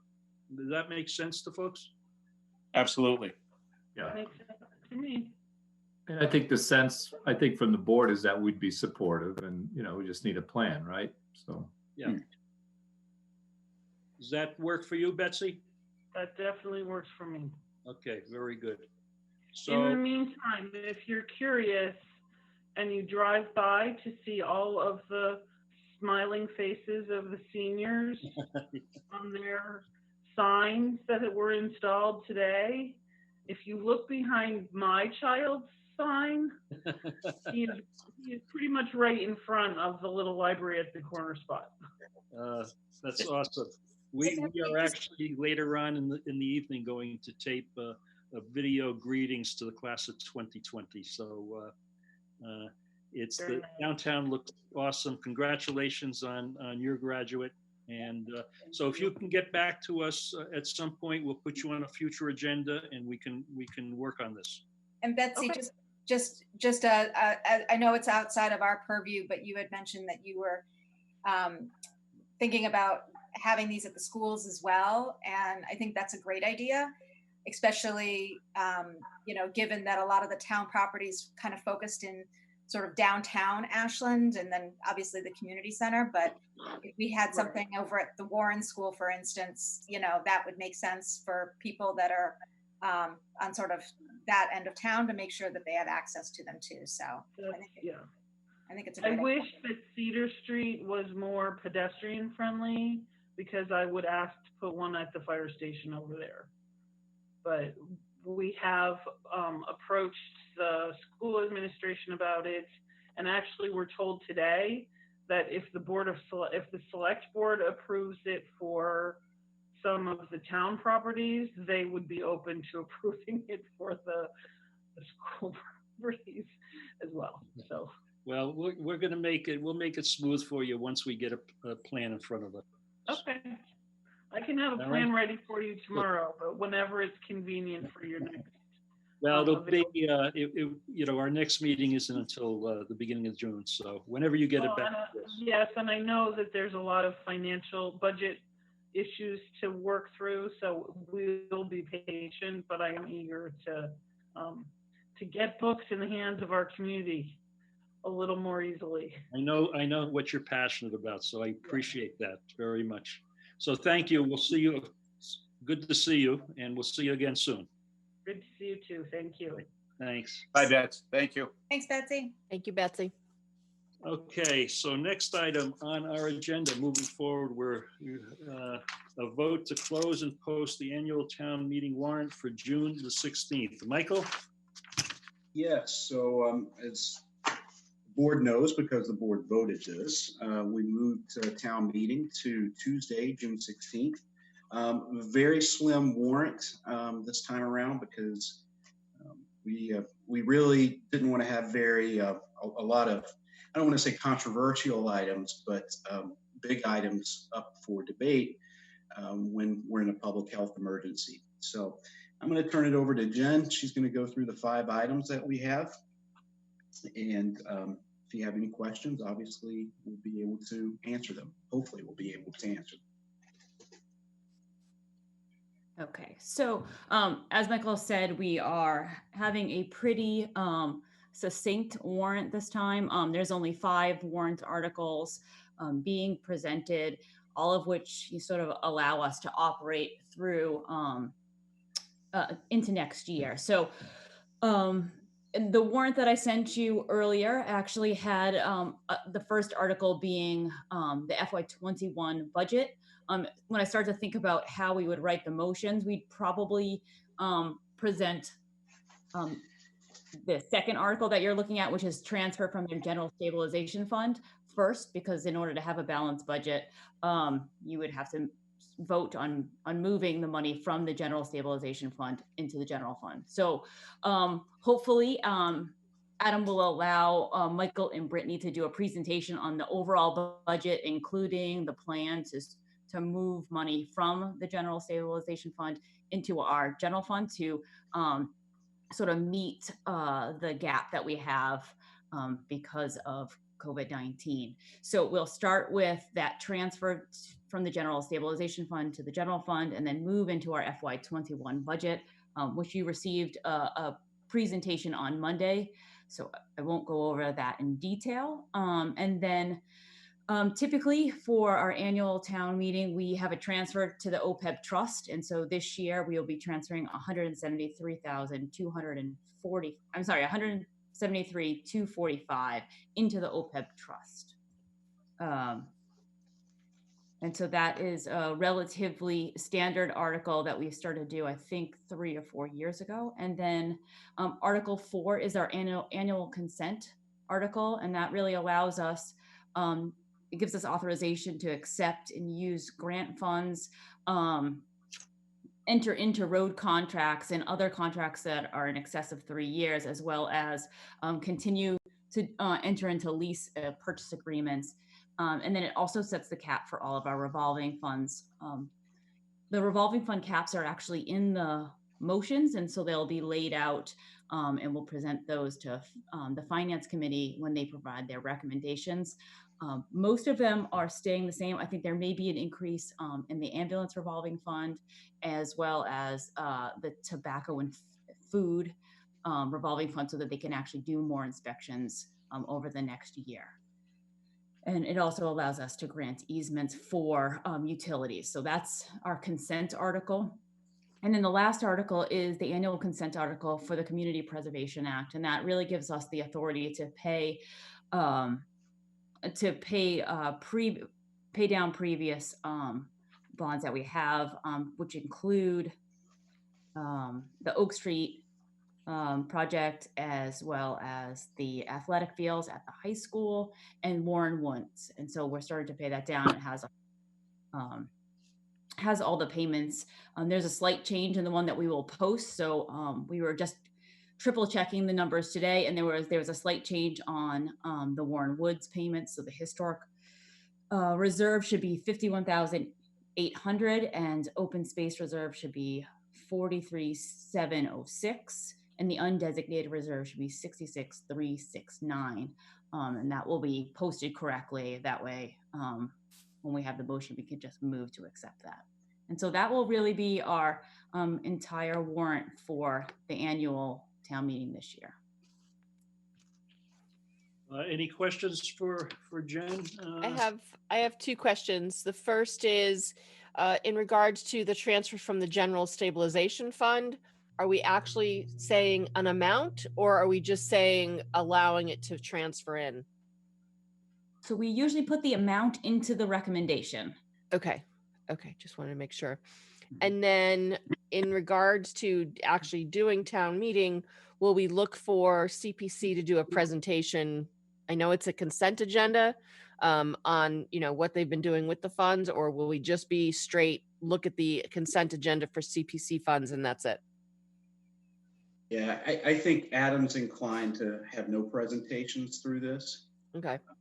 So having said that, I think it's very, very important to note that we will be trying to do 2 forums prior to town meeting to talk about the warrant articles, specifically the budget, and hopefully we'll be able to answer people's questions and help them get prepared for town meeting, so they won't be seeing it for the first time.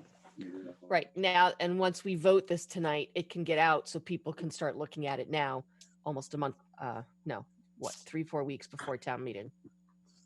Okay, that's it. Yes, so we'll post it, and then we'll work on recommendations. And once we have those recommendations, we usually try to post that as well, leading into town meeting. So I think our goal is always, at least a week before with the recommendation. We don't always meet that, but I'm hopeful, given where we are, that we'd be able to do that as well. Right, because FinCom's meeting next week, so ideally if they can review these and take a vote. I know the budget, there's still an issue because we're waiting for the schools for us to vote our final budget, but okay, thank you. In terms of planning for town meeting, Michael and Jen, that's ongoing at this point and still in process? Yeah, it's, have a conversation every day with Adam, the moderator, and the team really to try to figure out what the logistics are. I think we've had several people offer to help. Some people might even be related to Yolanda. She might know a few potential ushers, but yeah, we're going to try to make it as pain-free and as safe as possible, but more importantly, hope to make people feel safe that they can come and attend. So we'll be doing this again. I think I mentioned this at the last meeting. We'll be having it in the gym at the high school. That gives us the opportunity to set up seats in a way that you can get ample spacing. We're talking about ways we can, better facilitate getting questions from people or having them feel comfortable coming to the microphone. So yeah, we'll probably be going on until like the day of, until the curtain opens. Okay, thank you. Other board members, any comments on the warrant? I do just have one question for Jen. Going to letter D on the very last page, where it breaks down the historic resource reserves and open space reserve and undesignated reserves. Are those the bottom line figures that they have for each one of those buckets right now? Or are these the monies that we're putting in those reserves? No. No. So, go ahead. Yeah, Go ahead. Jen. No, go ahead. No. So you've authorized bond payments for the purchase of Warren Woods, and you've split up the different allocations. Okay, that's what that. And so those are the amounts from each bucket that you're utilizing to pay this year's. Which totals the 161 plus. Okay, got it. Okay. Took a second for the light to turn on. Okay, we're good. Thanks. All right, if I don't hear any other questions, then I'll entertain a motion. I move that we approve the warrant for the town meeting on June 16th as presented. Second. We've got a motion and a second. Greaves. Aye. Kinsman. Aye. Mignani. Aye. Shear. Aye. And Mitchell, aye. That carries 5-0. So we now have a town warrant. Next item on the agenda is the vote to close and post the 2020 annual town election warrant for June the 24th. Michael? Yeah, I think it's pretty self-explanatory. This is what we need to do to post to meet the legal requirements necessary set out by statute. So the election has been moved. So it's been, and these kind of go together. Town meeting and the election normally are very close together. So any questions, comments on this act? No.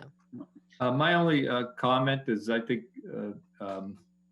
Michael and the team has been doing a great job, doing the transition to this vote by mail. And I think the town's done a very good job in general on that. I got some, we had a discussion amongst some people about the mechanics of the election. I just got some feedback that the website, they kind of missed some of the election news, and part of it was just, they missed it. But it may be that I just asked that somebody kind of review it to make sure that it's really obvious about how to find the information and get the guidance. And I think I know Jen's been looking at different ways of getting the word out, and so. Rob, I'm not sure when that person missed the information, but in the last week. So if it was, if it was a little bit early, we actually changed one. So if you get to the homepage and you're looking at the homepage, one of the buttons is actually election. And so that was initially you had to sort of go to the town clerk's page, and it was a little bit different. So you probably addressed that. That sounds great. I'm hoping it is, but we can certainly take a look at that. Good. Yeah, just be aware that some people miss it. You got people with all sorts of capabilities, and knowledge of technology. But it sounds like a very good plan. And I think he even had something about just writing it on a piece of paper and dropping it off or something. So, you know, this is all new territory for us. And I think it's going to be interesting to see how it works out. It will be. It will be. Very interesting. Okay, so we have. So did you? Oh, sorry. Were you going to ask for a motion? Yeah, I am going to ask for a motion at this point. Ready? We're ready. I move that we approve the election warrant as presented for June 24th election. Second. The motion in the second. Greaves. Aye. Kinsman. Aye. Magnani. Aye. Shearer. Aye. And Mitchell, aye. That carries 5-0. So we now have a posted town election warrant. Woohoo. The next group of agenda items are related to grants and donations and gifts. So Michael, if you want to run through these real quick. Sure. And before I do that, if the chair and the board is open to it, I was thinking maybe I could just run through them and you could take one vote for to accept all of the grants and donations. Terrific. Yep. Can do that. So first are COVID-19 related grants. We've been fortunate to receive grants from the Metro West Health Foundation and 2 grants from the Massachusetts Health Officers Association to help with our COVID-19 response, specifically, you know, our tracking operation, our tracking infrastructure. So we're very grateful for them to step up and provide some funding for that. Second would be accept food pantry donations. We had one recently from the Ashland Indian Club. They raised over $1,000 for different charities, but $500 for the Ashland Indian Club, $500 from Michael Mazzone. I hope I pronounced your name right, Michael. And then $1,000 from the Greater Boston Food Bank, which has just been a really good partner, not just throughout COVID-19, but has been a real big supporter of our food pantry. I'll move down to the Town Forest Committee donations. We first had donations of patio stones by Kenneth Early, and then lumber and screws donated by Chuck, I think. So I bet you it was really Lynn, but but we have Chuck on there. And then the other 2 are larger state grants going to our community development and health. First is $40,000 through the Community Compact Housing Grant Program. That's to update our housing affordability plan. Believe it or not, it will expire in 2021. So one of our goals is to constantly we want to always have a housing production plan in place and recognized by DHCD, because that's how we can achieve safe harbor status while we work towards that 10%. So it's great that we have that grant that will help us with that. I believe the Affordable Housing Trust has also helped with that. And then finally, we did receive a $10,000 Metropolitan Area Planning Council, excuse me, Technical Assistance Program grant. And I don't know if you wanted to elaborate a little bit more on that one, Jen. This was a fairly recent one. We actually have, MAPC has been very active, I think, recently. So I got to make sure I know exactly which one this is, if you don't mind. But,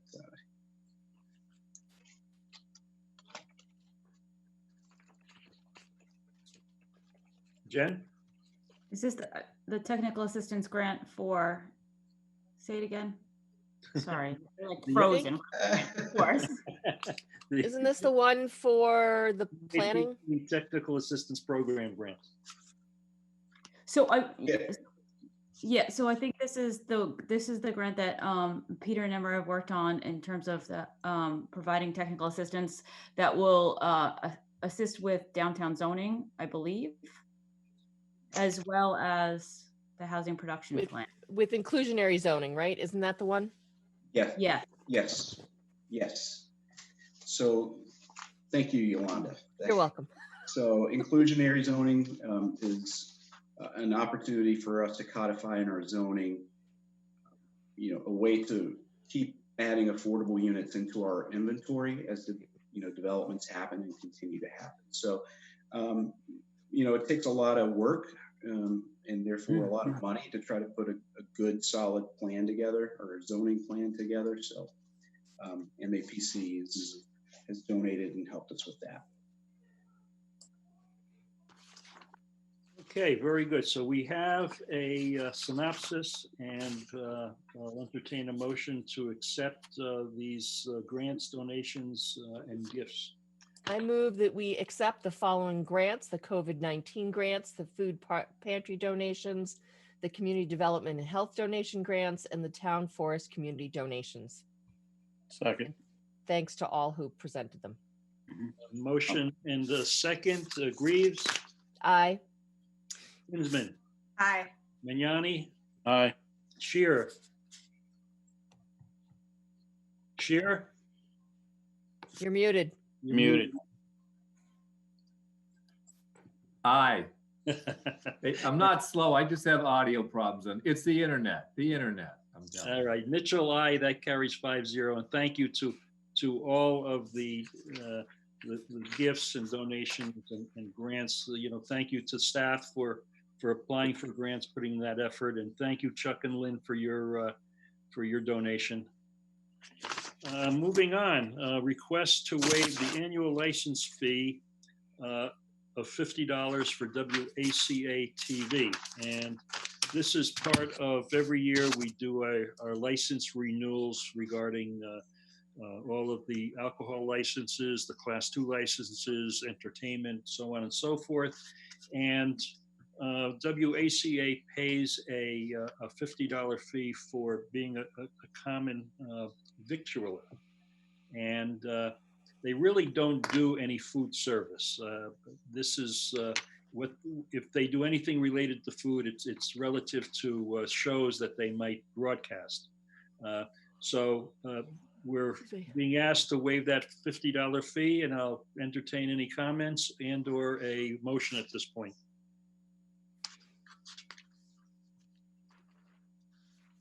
I move that we waive the $50 fee for WACA-TV for their common victicular license. Second. A motion and a second. Greaves. Aye. Kinsman. Aye. Magnani. Aye. Shearer. Aye. And Mitchell, aye. Are we running out of gas right now? It's getting a little late. It's been 3 hours now, so. Yeah, what did I say? 11 o'clock. We're right just about. Oh, All right. Actually, I think we're close. we're getting close. All right. Next item is an acceptance of minutes, our May 6th regular session minutes. Any amendments, changes to that? If not, I'll entertain a motion. I move that we accept the regular session minutes for May 6th as presented. Getting ahead of myself. I'll second. All right. We've got a motion and a second. Greaves. Aye. Kinsman. Aye. Magnani. Aye. Shearer. Aye. Mitchell, aye, and that's 5-0. Next item is to discuss a headstone for Dax, the recently deceased police dog.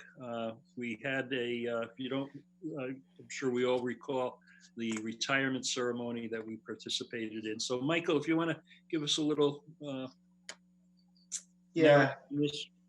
Yeah, in some ways this happened rather unexpectedly or quickly. Chris reported that Dax was, unfortunately took a turn for the worse in terms of his, health and well-being, and struggled with the decision, but finally, made the decision that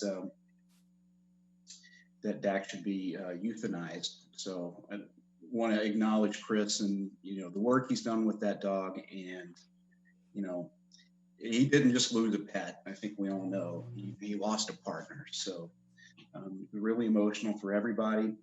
One of the things I thought would be appropriate and would be a nice gesture for the board to do was to help pay for a headstone for Dax. Dax is buried on Sergeant Alberini's property.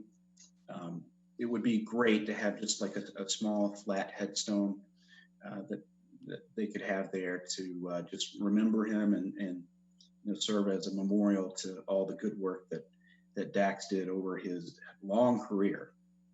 I was thinking, you know, we're just looking for a small flat stone. I would say it would be no more than $1,000. So I would ask the board if they'd be willing to contribute $1,000. If there's more, we'll figure it out.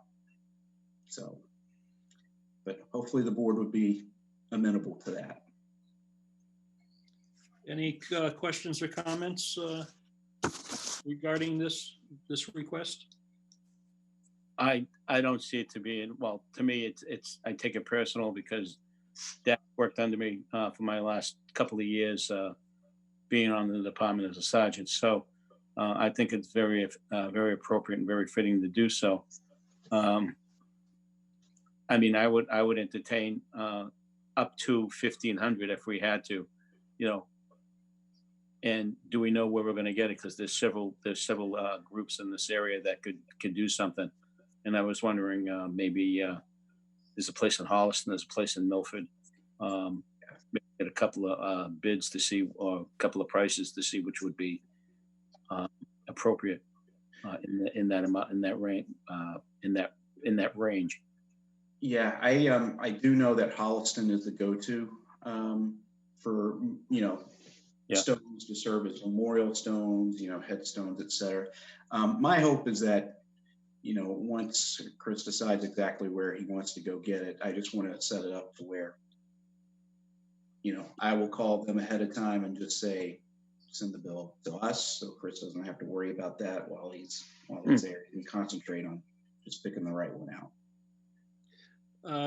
Yeah. The question about, you know, I guess, is it possible that we can, I guess, two things. Number one, receive an actual quote, and B, what is the stone going to say? Can we have some idea of what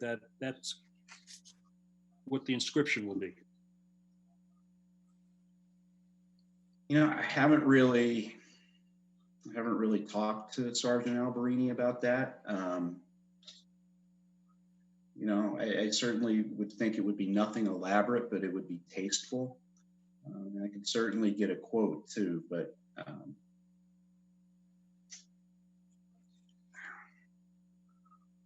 like I said, if you only feel comfortable with doing up to $1,000, I would rather just say, you know, I'll take care of the rest, and you know, that way the board's exposure is limited to something. Okay, other comments? I would say up to 1,000 should be fine. I mean, I would think if, you know, it's not going to be that big, and you know, I also had the idea, should we do a matching one and somehow put it at the cemetery? Because it's on his property. So, you know, it's not like people are going to go there to remember Dax. I don't know. As we're sitting here having this discussion, I'm like, I think it's appropriate for us to do one right where Dax is buried, but could we do something matching at Wildwood like we've remembered some of our other officers that have fallen? So I like that idea, Yolanda, and as I was going to mention, it's, you know, I think to really commemorate Dax, it would be nice to have it in a public place as well. Yeah. So I like the idea of having maybe it's a plaque at the police station, something along those lines, and something. I think it would be good for the public as well. I mean, I know this is very private for Chris and his family as well. So I definitely want to support a headstone for where Dax is actually buried. But I like the idea of something public for people to acknowledge Dax and all his service as well. Yeah. So Well, Michael, I'm sorry, Joe, go ahead. I would like to piggyback what Yolanda just said, keeping it in a public location. And at the current police station, there is a memorial right in front of the station with, for police officers, with an officer's prayer and a stone. And it couldn't be any more public than that.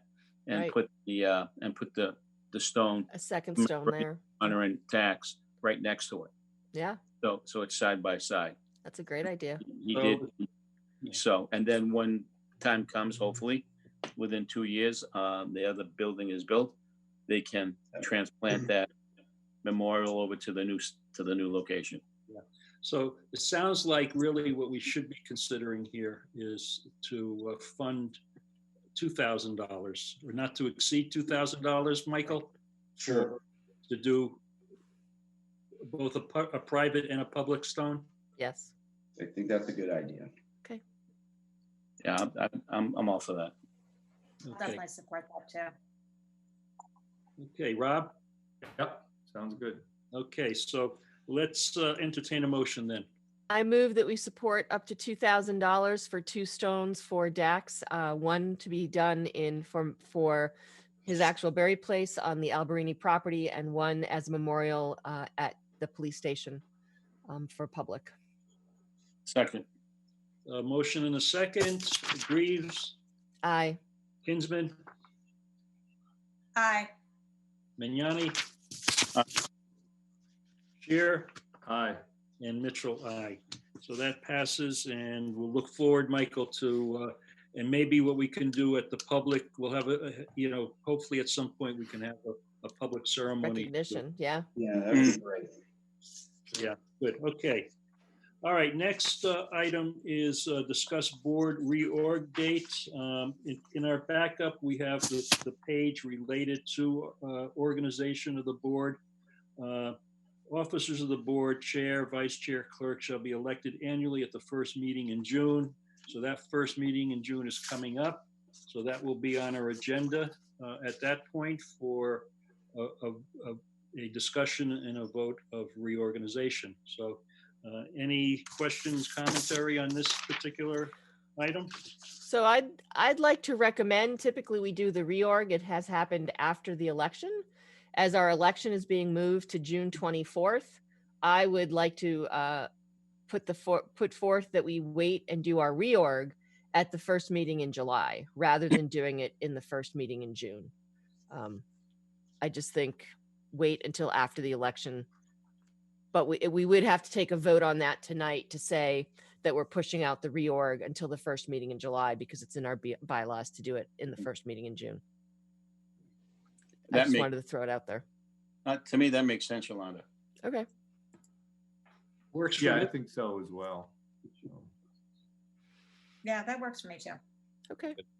All right. So let's entertain a motion then to make that 1-year adjustment. And then just to piggyback on what we talked about way at the beginning of the meeting regarding our policies and procedures, Brandy put a lot of work and effort into that. We haven't gotten to that point of actually being able to sit. We were close, and then COVID-19 reared its head.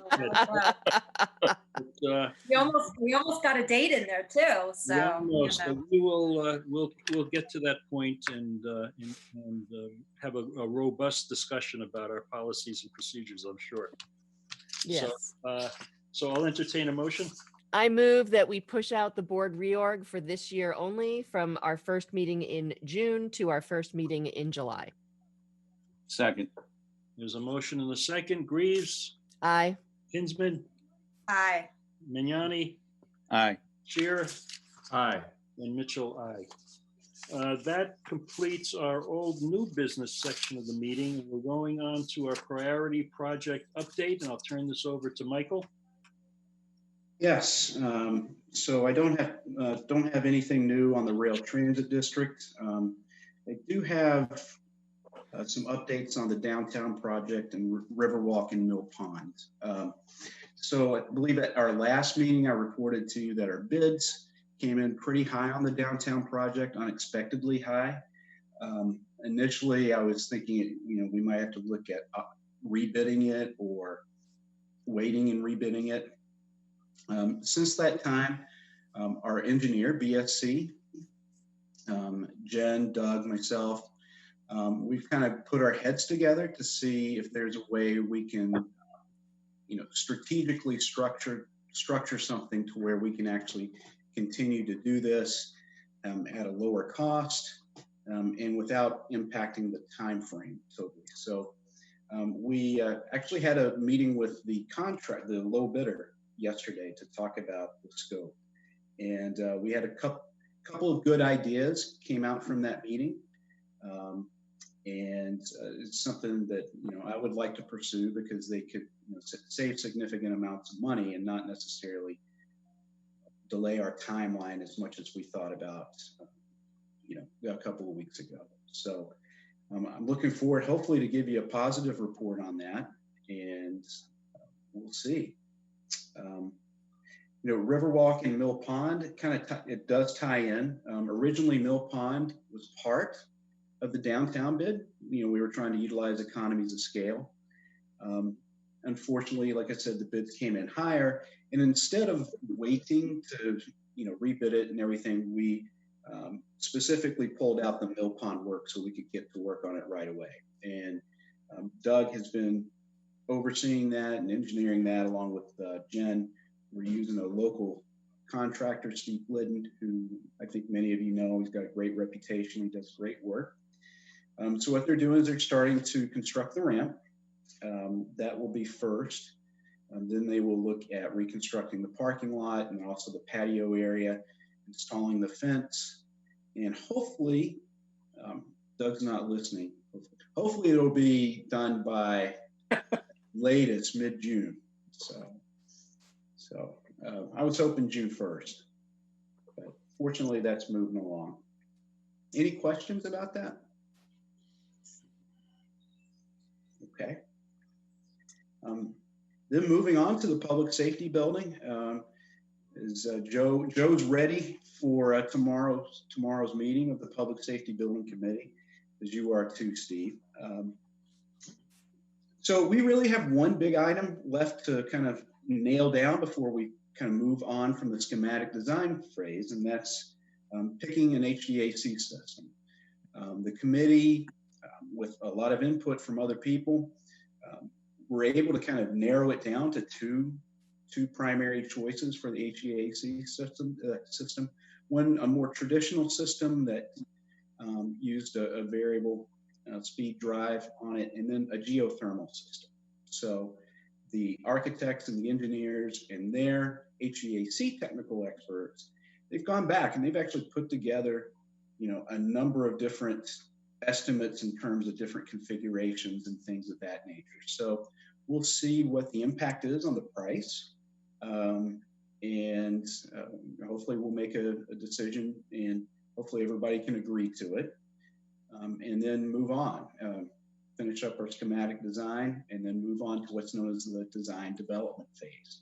So, and that will be the next big step where we start, now you're going to start to see more of the details and things of that nature.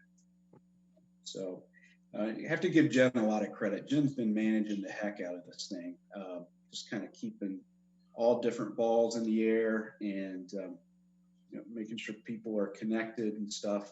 And really can't say enough about her work on this. This is a big project. It's a big project. Finally, Warren District and the Valentine Estate. We haven't really had much movement on the Valentine Estate since COVID-19. That's something I'm hoping we can change in the near future. We had a pretty good pathway forward, I thought, at least in terms of information gathering. We were going to a number of different similar type facilities in the region and kind of getting their idea of their model and how it works. And I thought that was a very good exercise in getting some information. Warren District, we still have the two building projects. We'll call them building projects. One being 433 Street, Hall House. The second time around, going out to bid, we still only got one bid. We had some concerns about it was for a rebuild, I should say, utilizing the foundation, the existing foundation, and that's really the most historic or most important historic piece. But we wanted it to be designed and built as close to a replica as possible of the original house. The first design that came in, we had some concerns about that. The Ashland Historical Society had some concerns about that, and they're ultimately the ones who's going to hold responsibility for the historic deed restriction. So Jen and I did meet with the bidder, and he is going to make those changes. And so I hope to have a set of plans and prints that I can bring to you at the next meeting.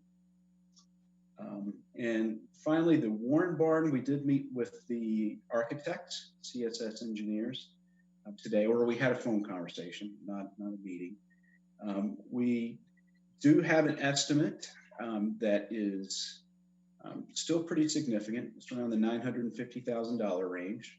I just hope that's being ultra conservative.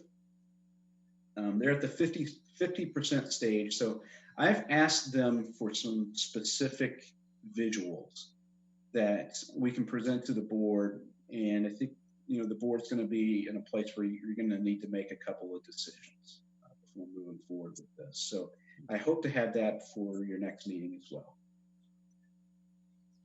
Okay. That's it.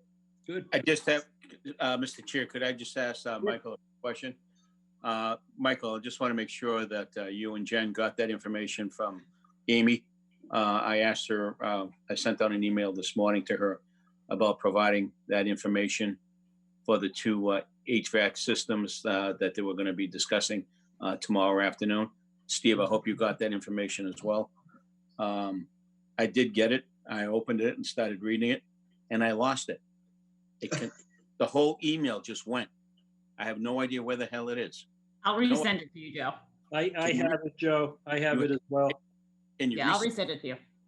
I'm having some serious issues with my town email. I'm getting some stuff. I'm not getting some stuff. So I don't know if Paul can look into that or not, but it's kind of goofy. Okay. So, but I appreciate that. Thanks, guys. As long as you guys got it all together. Yeah. Thanks. All right. Thank you, Joe. So I guess we're going to segue right into town manager reports.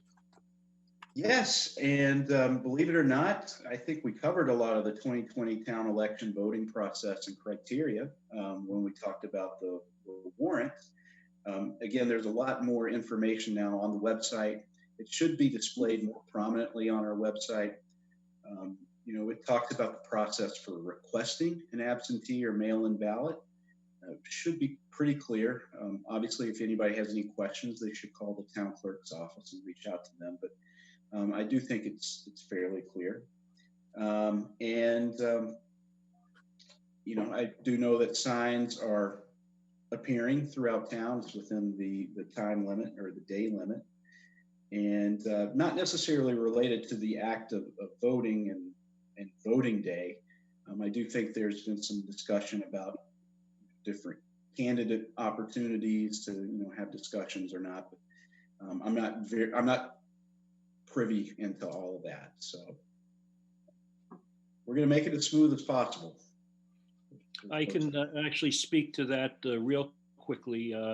WACA-TV, in conjunction with the Metro West Daily News, is hosting a one-on-one select board candidates event. And then I believe the We Love Ashland committee and Friends of the Library host their candidates night as well. So that's on the calendar at this point. Do we have any dates for those yet, Steve? I believe there's a date for the typical candidates night. I don't have it in front of me, Joe. It is, hold on, it's June. Hold on. It's on my calendar. It's a Tuesday night. June 16th. No. Yeah. When's town meeting? 16th. June 9th then. June 9th. And I believe the WACA / Metro West Daily News event is going to be in that same week or time frame. Okay, All right. great. Good. So next item. Yeah, the next item is discuss an advocacy letter regarding the most recent congressional stimulus package. When we had originally discussed this, we were going to talk about sending something to our representatives in Congress and the House of Representatives. Since that meeting, they actually passed what's known as the HEROES Act, which is the one that we were supporting. So I've been trying to figure out what the next step to do is. It has moved on to the Senate, but there is not, right now there's not a lot of, I think, support in the Senate. But I did draft a letter to our senators, Senator Markey and Senator Warren. Don't have the hard copy yet, but it's brief. I can read it for you if you would like. Just why not? Sure. Okay. So, dear Senator Warren, Senator Markey, on behalf of the town of Ashland, we thank you for your steadfast support for state and local governments who are on the front lines battling the coronavirus pandemic. This crisis is stressing not only the country's physical health, but also the very fabric of life as we know it here in the United States. At the local level, we are seeing revenues decline at the same time that the demand for services are increasing. And every day we find ourselves improvising and overcoming a new set of challenges brought on by COVID-19. According to most experts, we will not be returning to normal for the foreseeable future. It is because of this that we are writing to request your support for stimulus funding at the federal level that will in turn support our state and local governments, as well as our small businesses and residents. The House most recently passed House Resolution 6800, the Health and Economic Recovery Omnibus Emergency Solutions, or HEROES Act. As you well know, the stimulus package provides vital funding for our communities to help us beat the overwhelming odds we are facing with this pandemic. Our understanding is that this bill is under tremendous scrutiny in the Senate, with the likelihood of its passage in its current form highly unlikely. We implore you to utilize your passion, dedication to our communities, and your considerable influence to help your colleagues see the importance of such a bill and swiftly act upon it. We stand ready to support you in any way we can in your efforts. If you have any questions, comments, or suggestions, please reach out to our town manager, Michael Herbert at mherbert@ashlandmass.com. We thank you for your time and considerations. Sincerely, Steve Mitchell, on behalf of the chair, on behalf of the Ashland Select Board. Sounds good to me. Sounds good. Very good. You guys thought it was going to be longer. Sounds good. I think it's good. It's I was at I attended the ABA event this afternoon, and when we had Senator Spilka on, she said specifically that there wasn't enough done currently to date for small businesses, that the PPP program, just the limitations of it just isn't enough. So I think it is really important that we send a letter to advocate for it. I think that our businesses are, they're concerned about reopening. They're concerned about, being able to pay rent from the last few months. So, they definitely need as much support as we can potentially give them. So thank you. So if you're okay with it, I will print it up on the letterhead. Steve, you can come in and sign it, and we'll send it off both electronically and via mail. So, Sounds good. Thank you, Mike. I do have one thing that's not listed on town manager report that I would just like to get your input on. I mentioned before, actually I mentioned it on Monday. We were recently made aware that we were going to be $1.5 million in CARES Act funding was going to be made available to Ashland. Now, we are still trying to figure out exactly what we can spend it on. There is nothing clear about this. But one thing that does seem to be available and obvious is the ability to use some of that money for residents, like mortgage, rental relief, and then also business and food support, the things of that nature. And I am assuming that the board would certainly entertain using some of that money for that purpose. I just want to make sure that the board is in line with that. Where a lot of residents right now are finding it difficult, and who knows what's going to happen in the next month or two, whether we get the stimulus package or not the second time around. I'm sure people are really starting to worry. And if these monies are available for that type of usage, then by all means. I don't see it. I don't have an issue with it. And I'm sure my other board members wouldn't have an issue with it either. So, Michael, do we have the infrastructure to kind of vet these requests and distribute funds and the kind of guidelines and things? That's a very good question. Actually, I'm going to let Jen speak to that because she's been working with the Affordable Housing Trust, and Emma Snelling's our assistant town planner on just that issue. So, Jen, maybe you can provide a little detail. Sure. So initially, the Affordable Housing Trust had started to think about maybe setting aside a chunk of their funds to help with rental assistance. And sort of they're exploring the ways that they could possibly implement and administer this kind of project. And so really looking at the capacity of our staff, I think we do have the capacity in our planning department to do it. So Emma would be the point person for rental assistance. And so she's already done a lot of research. We're working with the Affordable Housing Trust to sort of build the framework and the eligibility requirements and sort of the vetting requirements that we would be able to do. We also have some models that we can work off of within town, but also outside of town. So within town, obviously our human services division does do a lot of the initial collection for a collection of information and application process for anyone asking for assistance for the emergency fund. And so we would definitely work with both of those departments to make sure that we're coordinated. So I do think internally, we do have the capacity to create an application, have a framework, and make sure that it's properly vetted. Oh, and I would also just suggest a coalition of other local nonprofits or places like, of course, the Emergency Fund and this St. Vincent's and, various other aid groups and maybe SMOC or people like that who are the fuel assistance people who are involved with fuel assistance. I would think you'd. Yeah, so we do that. We also do that through the community center as well. So it is there is a way to sort of make sure that we are at least coordinating amongst ourselves. And right.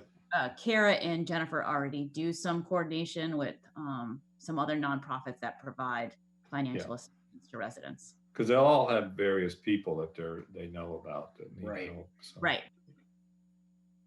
But thank you, Jen. Sounds good. So, thanks. Michael, I'm assuming that your plan is to use a portion of this money, and are you entertaining potential uses for the balance? What you're thinking? Well, what I was thinking is, so there's $1.5 million available.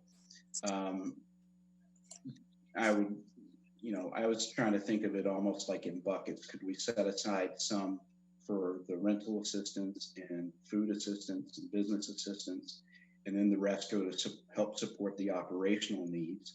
But that was my thought. I wanted to know if the board, would like to go in that direction as well, and I can try to put together the bones of a plan when more information becomes available.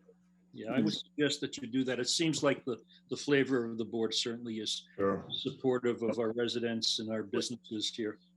Would it also make sense, Michael, to put a plan that we don't try to use it all at once, but that we, have a plan to say, okay, initially we're going to do part of it. I mean, unless of course there's restrictions as to how quickly you have to use it, similar to the PPP, it's like you have 8 weeks from when you get the funding for the business to use those funds. So if we have to use it in a certain amount, but if we don't, because I think at some point we're going to see some costs come back potentially in the fall if we have more cases and things like that. So just, I'd like us to consider that as well as we're looking at the use of this funds.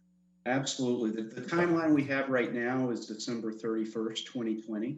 And it's a clawback period also goes back, I think, to early March. Okay. I was kind of thinking of that in line, like, so let's just say we've identified that 400,000 we would utilize for those assistance programs, maybe only making 200,000 available at first. As we go through and get a little bit more fidelity and clarity as to what the costs are and the operational issues are. You know, if it gets to like September and October, and we feel like we could utilize the rest of the money set aside for that, you know, we could go ahead and release that second tranche or, you know, put that towards operational expenses.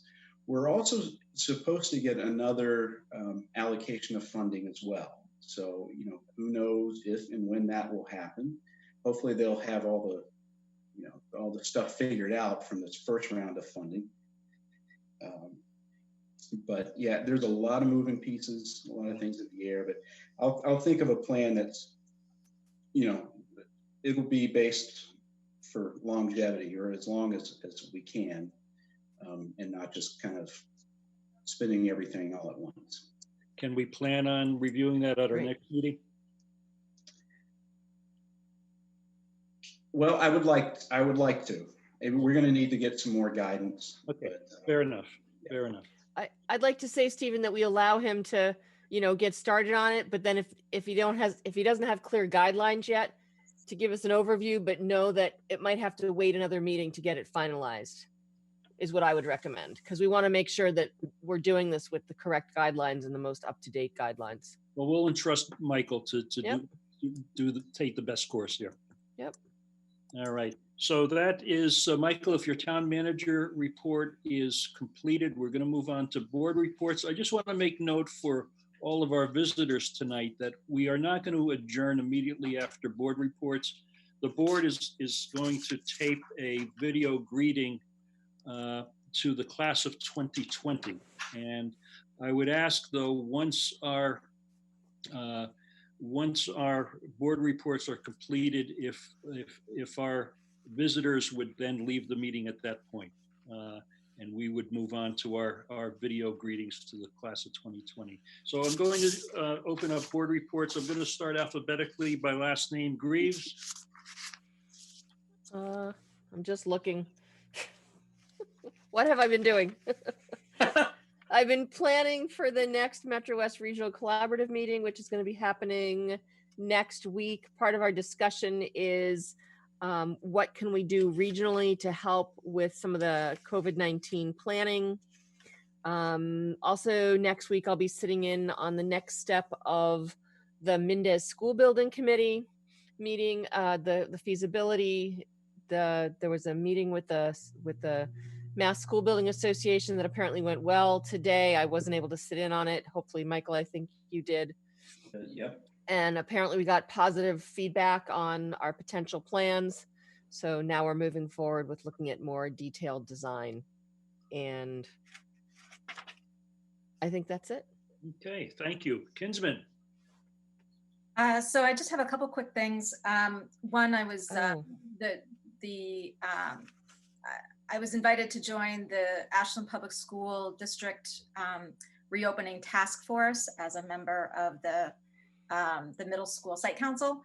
So Jim Adams has put together a group. There's I think approximately 37 of us, all from the administrators, teachers, parents, all sorts of facets of school life, including nutrition and transportation. And we're going to be looking at a bunch of different things in order to successfully open up the schools safely in September. So we're looking at everything from operations to how kids are going to be learning, what the online component could potentially be, and kind of handling every aspect of what it would take to reopen the district safely. So we're going to be meeting weekly, and that I am a part of. As a couple weeks ago, I joined Rob St. Germain, who I saw on the call, at this stormwater public outreach presentation, and there was some really good information shared, specifically from one thing that's mostly applicable to us was the town of Tewksbury, and they went through some of their communications and outreach to the public with regards to things like, effective ways to take care of your lawn that aren't detrimental to stormwater, and dog poop, and all sorts of ways that the public could be educated, which I think is some things that we can really implement pretty easily. So Rob's going to be working with, I'm going to sit in on a meeting this week at the end of this week, but Rob will be working with Ashley and the Stormwater Committee to put together a public outreach program, which I think should be pretty good. And so that's pretty much everything for me. So thanks. Thank you. Thank you. Mignani. Thank you, Mr. Chair. Some of the wind was taken out of my sails a few moments ago when we were talking about the Affordable Housing Trust and what we were going to do. We would help supplement rental fees and things of that nature. That was a very good meeting, and I appreciate Emma's volunteering to be the lead person on this. And I thank Jen for her constant support and assistance with this.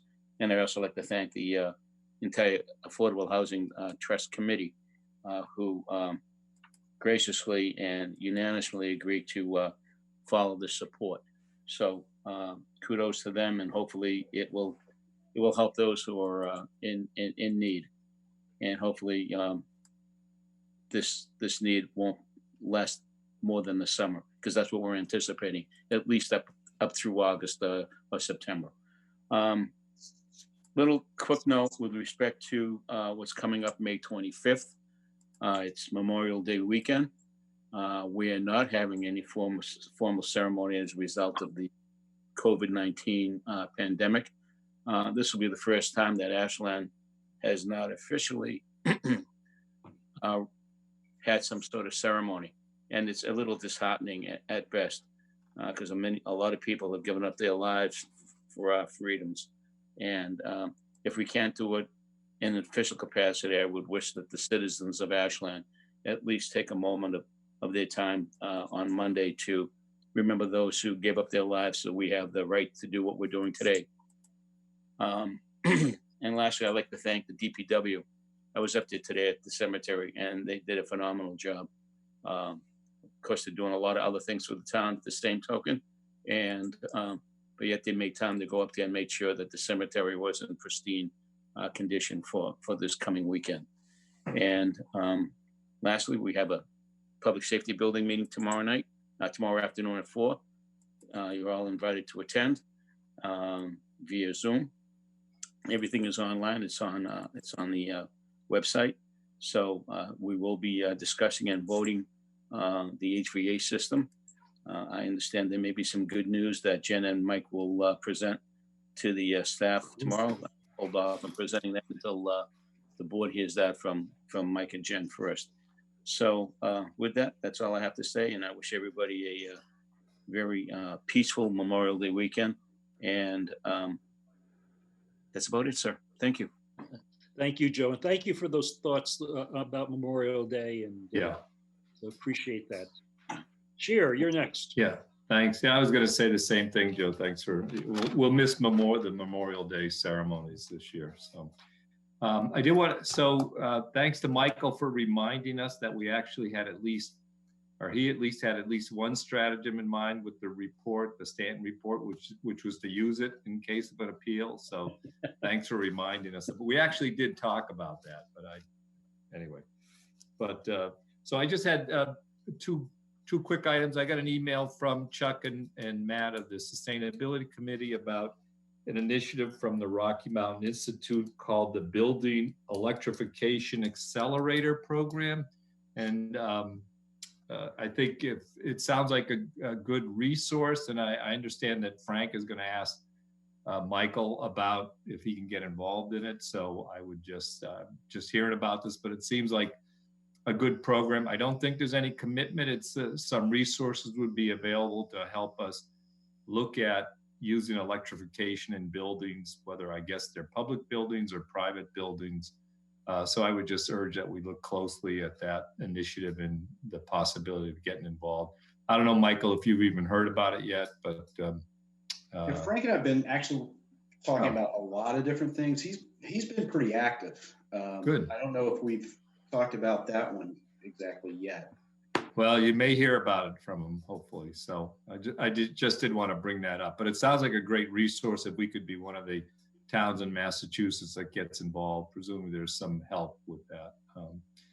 The other thing is we all got the email about the MBTA Advisory Committee. And if you'll recall, we're members of that because we have commuter rail and there's an acting director, Paul Regan, the director for the last 20 years, retired. And I think the new person is reaching out, I think a little more to the municipalities. So the other thing, of course, now we have the ability to go on these Zoom meetings. So I went, I attended it. It was really a useful meeting. There was two things that came out of it. One is he's starting a bunch of subcommittees and asked for volunteers or asked who wanted to be in the subcommittees. And there's a number of them. I think he sent them out again to at least to Steve or maybe the rest of us. But one of the committees that there's various ones, but one that caught my eye was the commuter rail committee.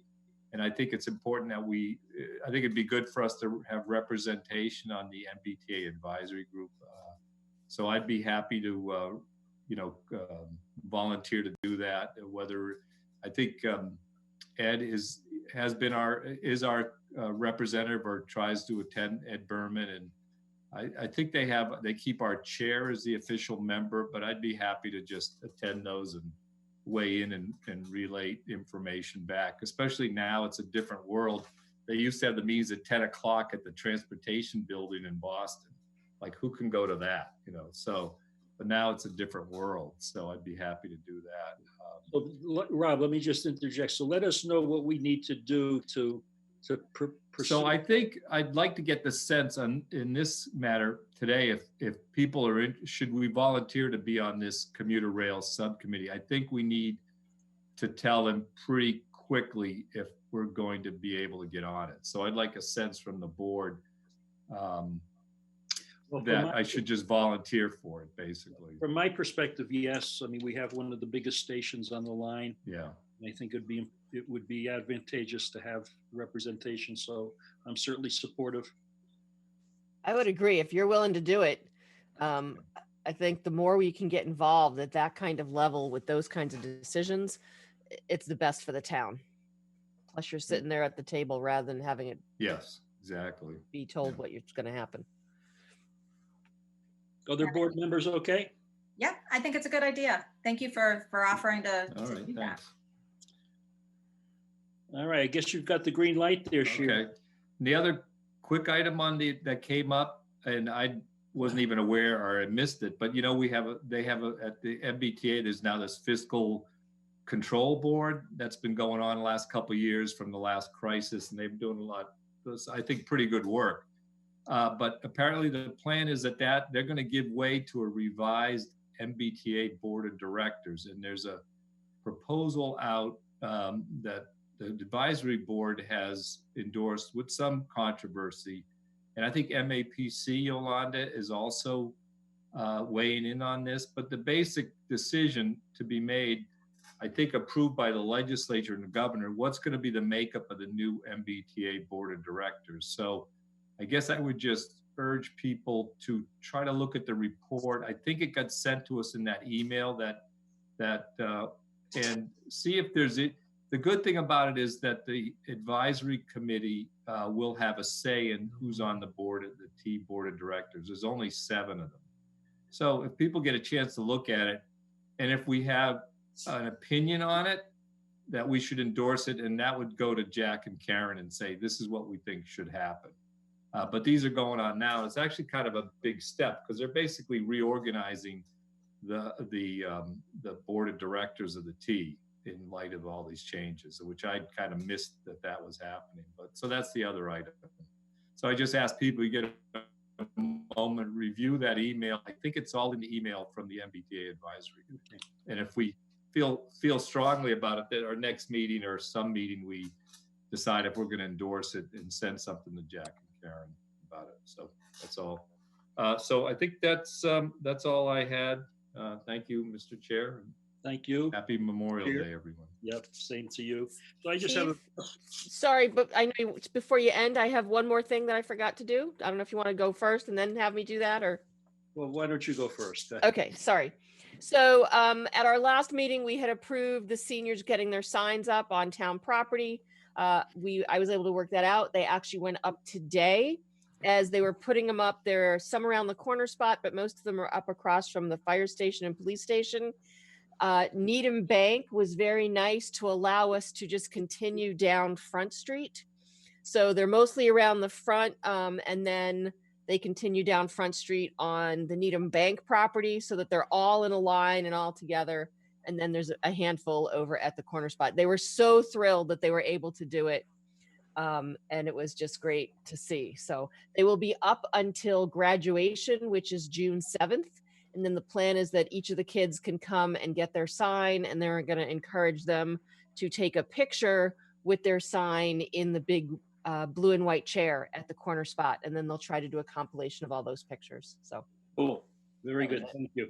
Yeah, and I'd want to acknowledge Lisa Dunels, who seemed to be the prime mover on this project, and somebody that I had communicated with a number of times. And so, and also Melinda. Shout out to Lisa. And Melinda Moses and Marina are two other people who helped actually create the signs. Very good. Okay, my turn. Just a couple of quick items.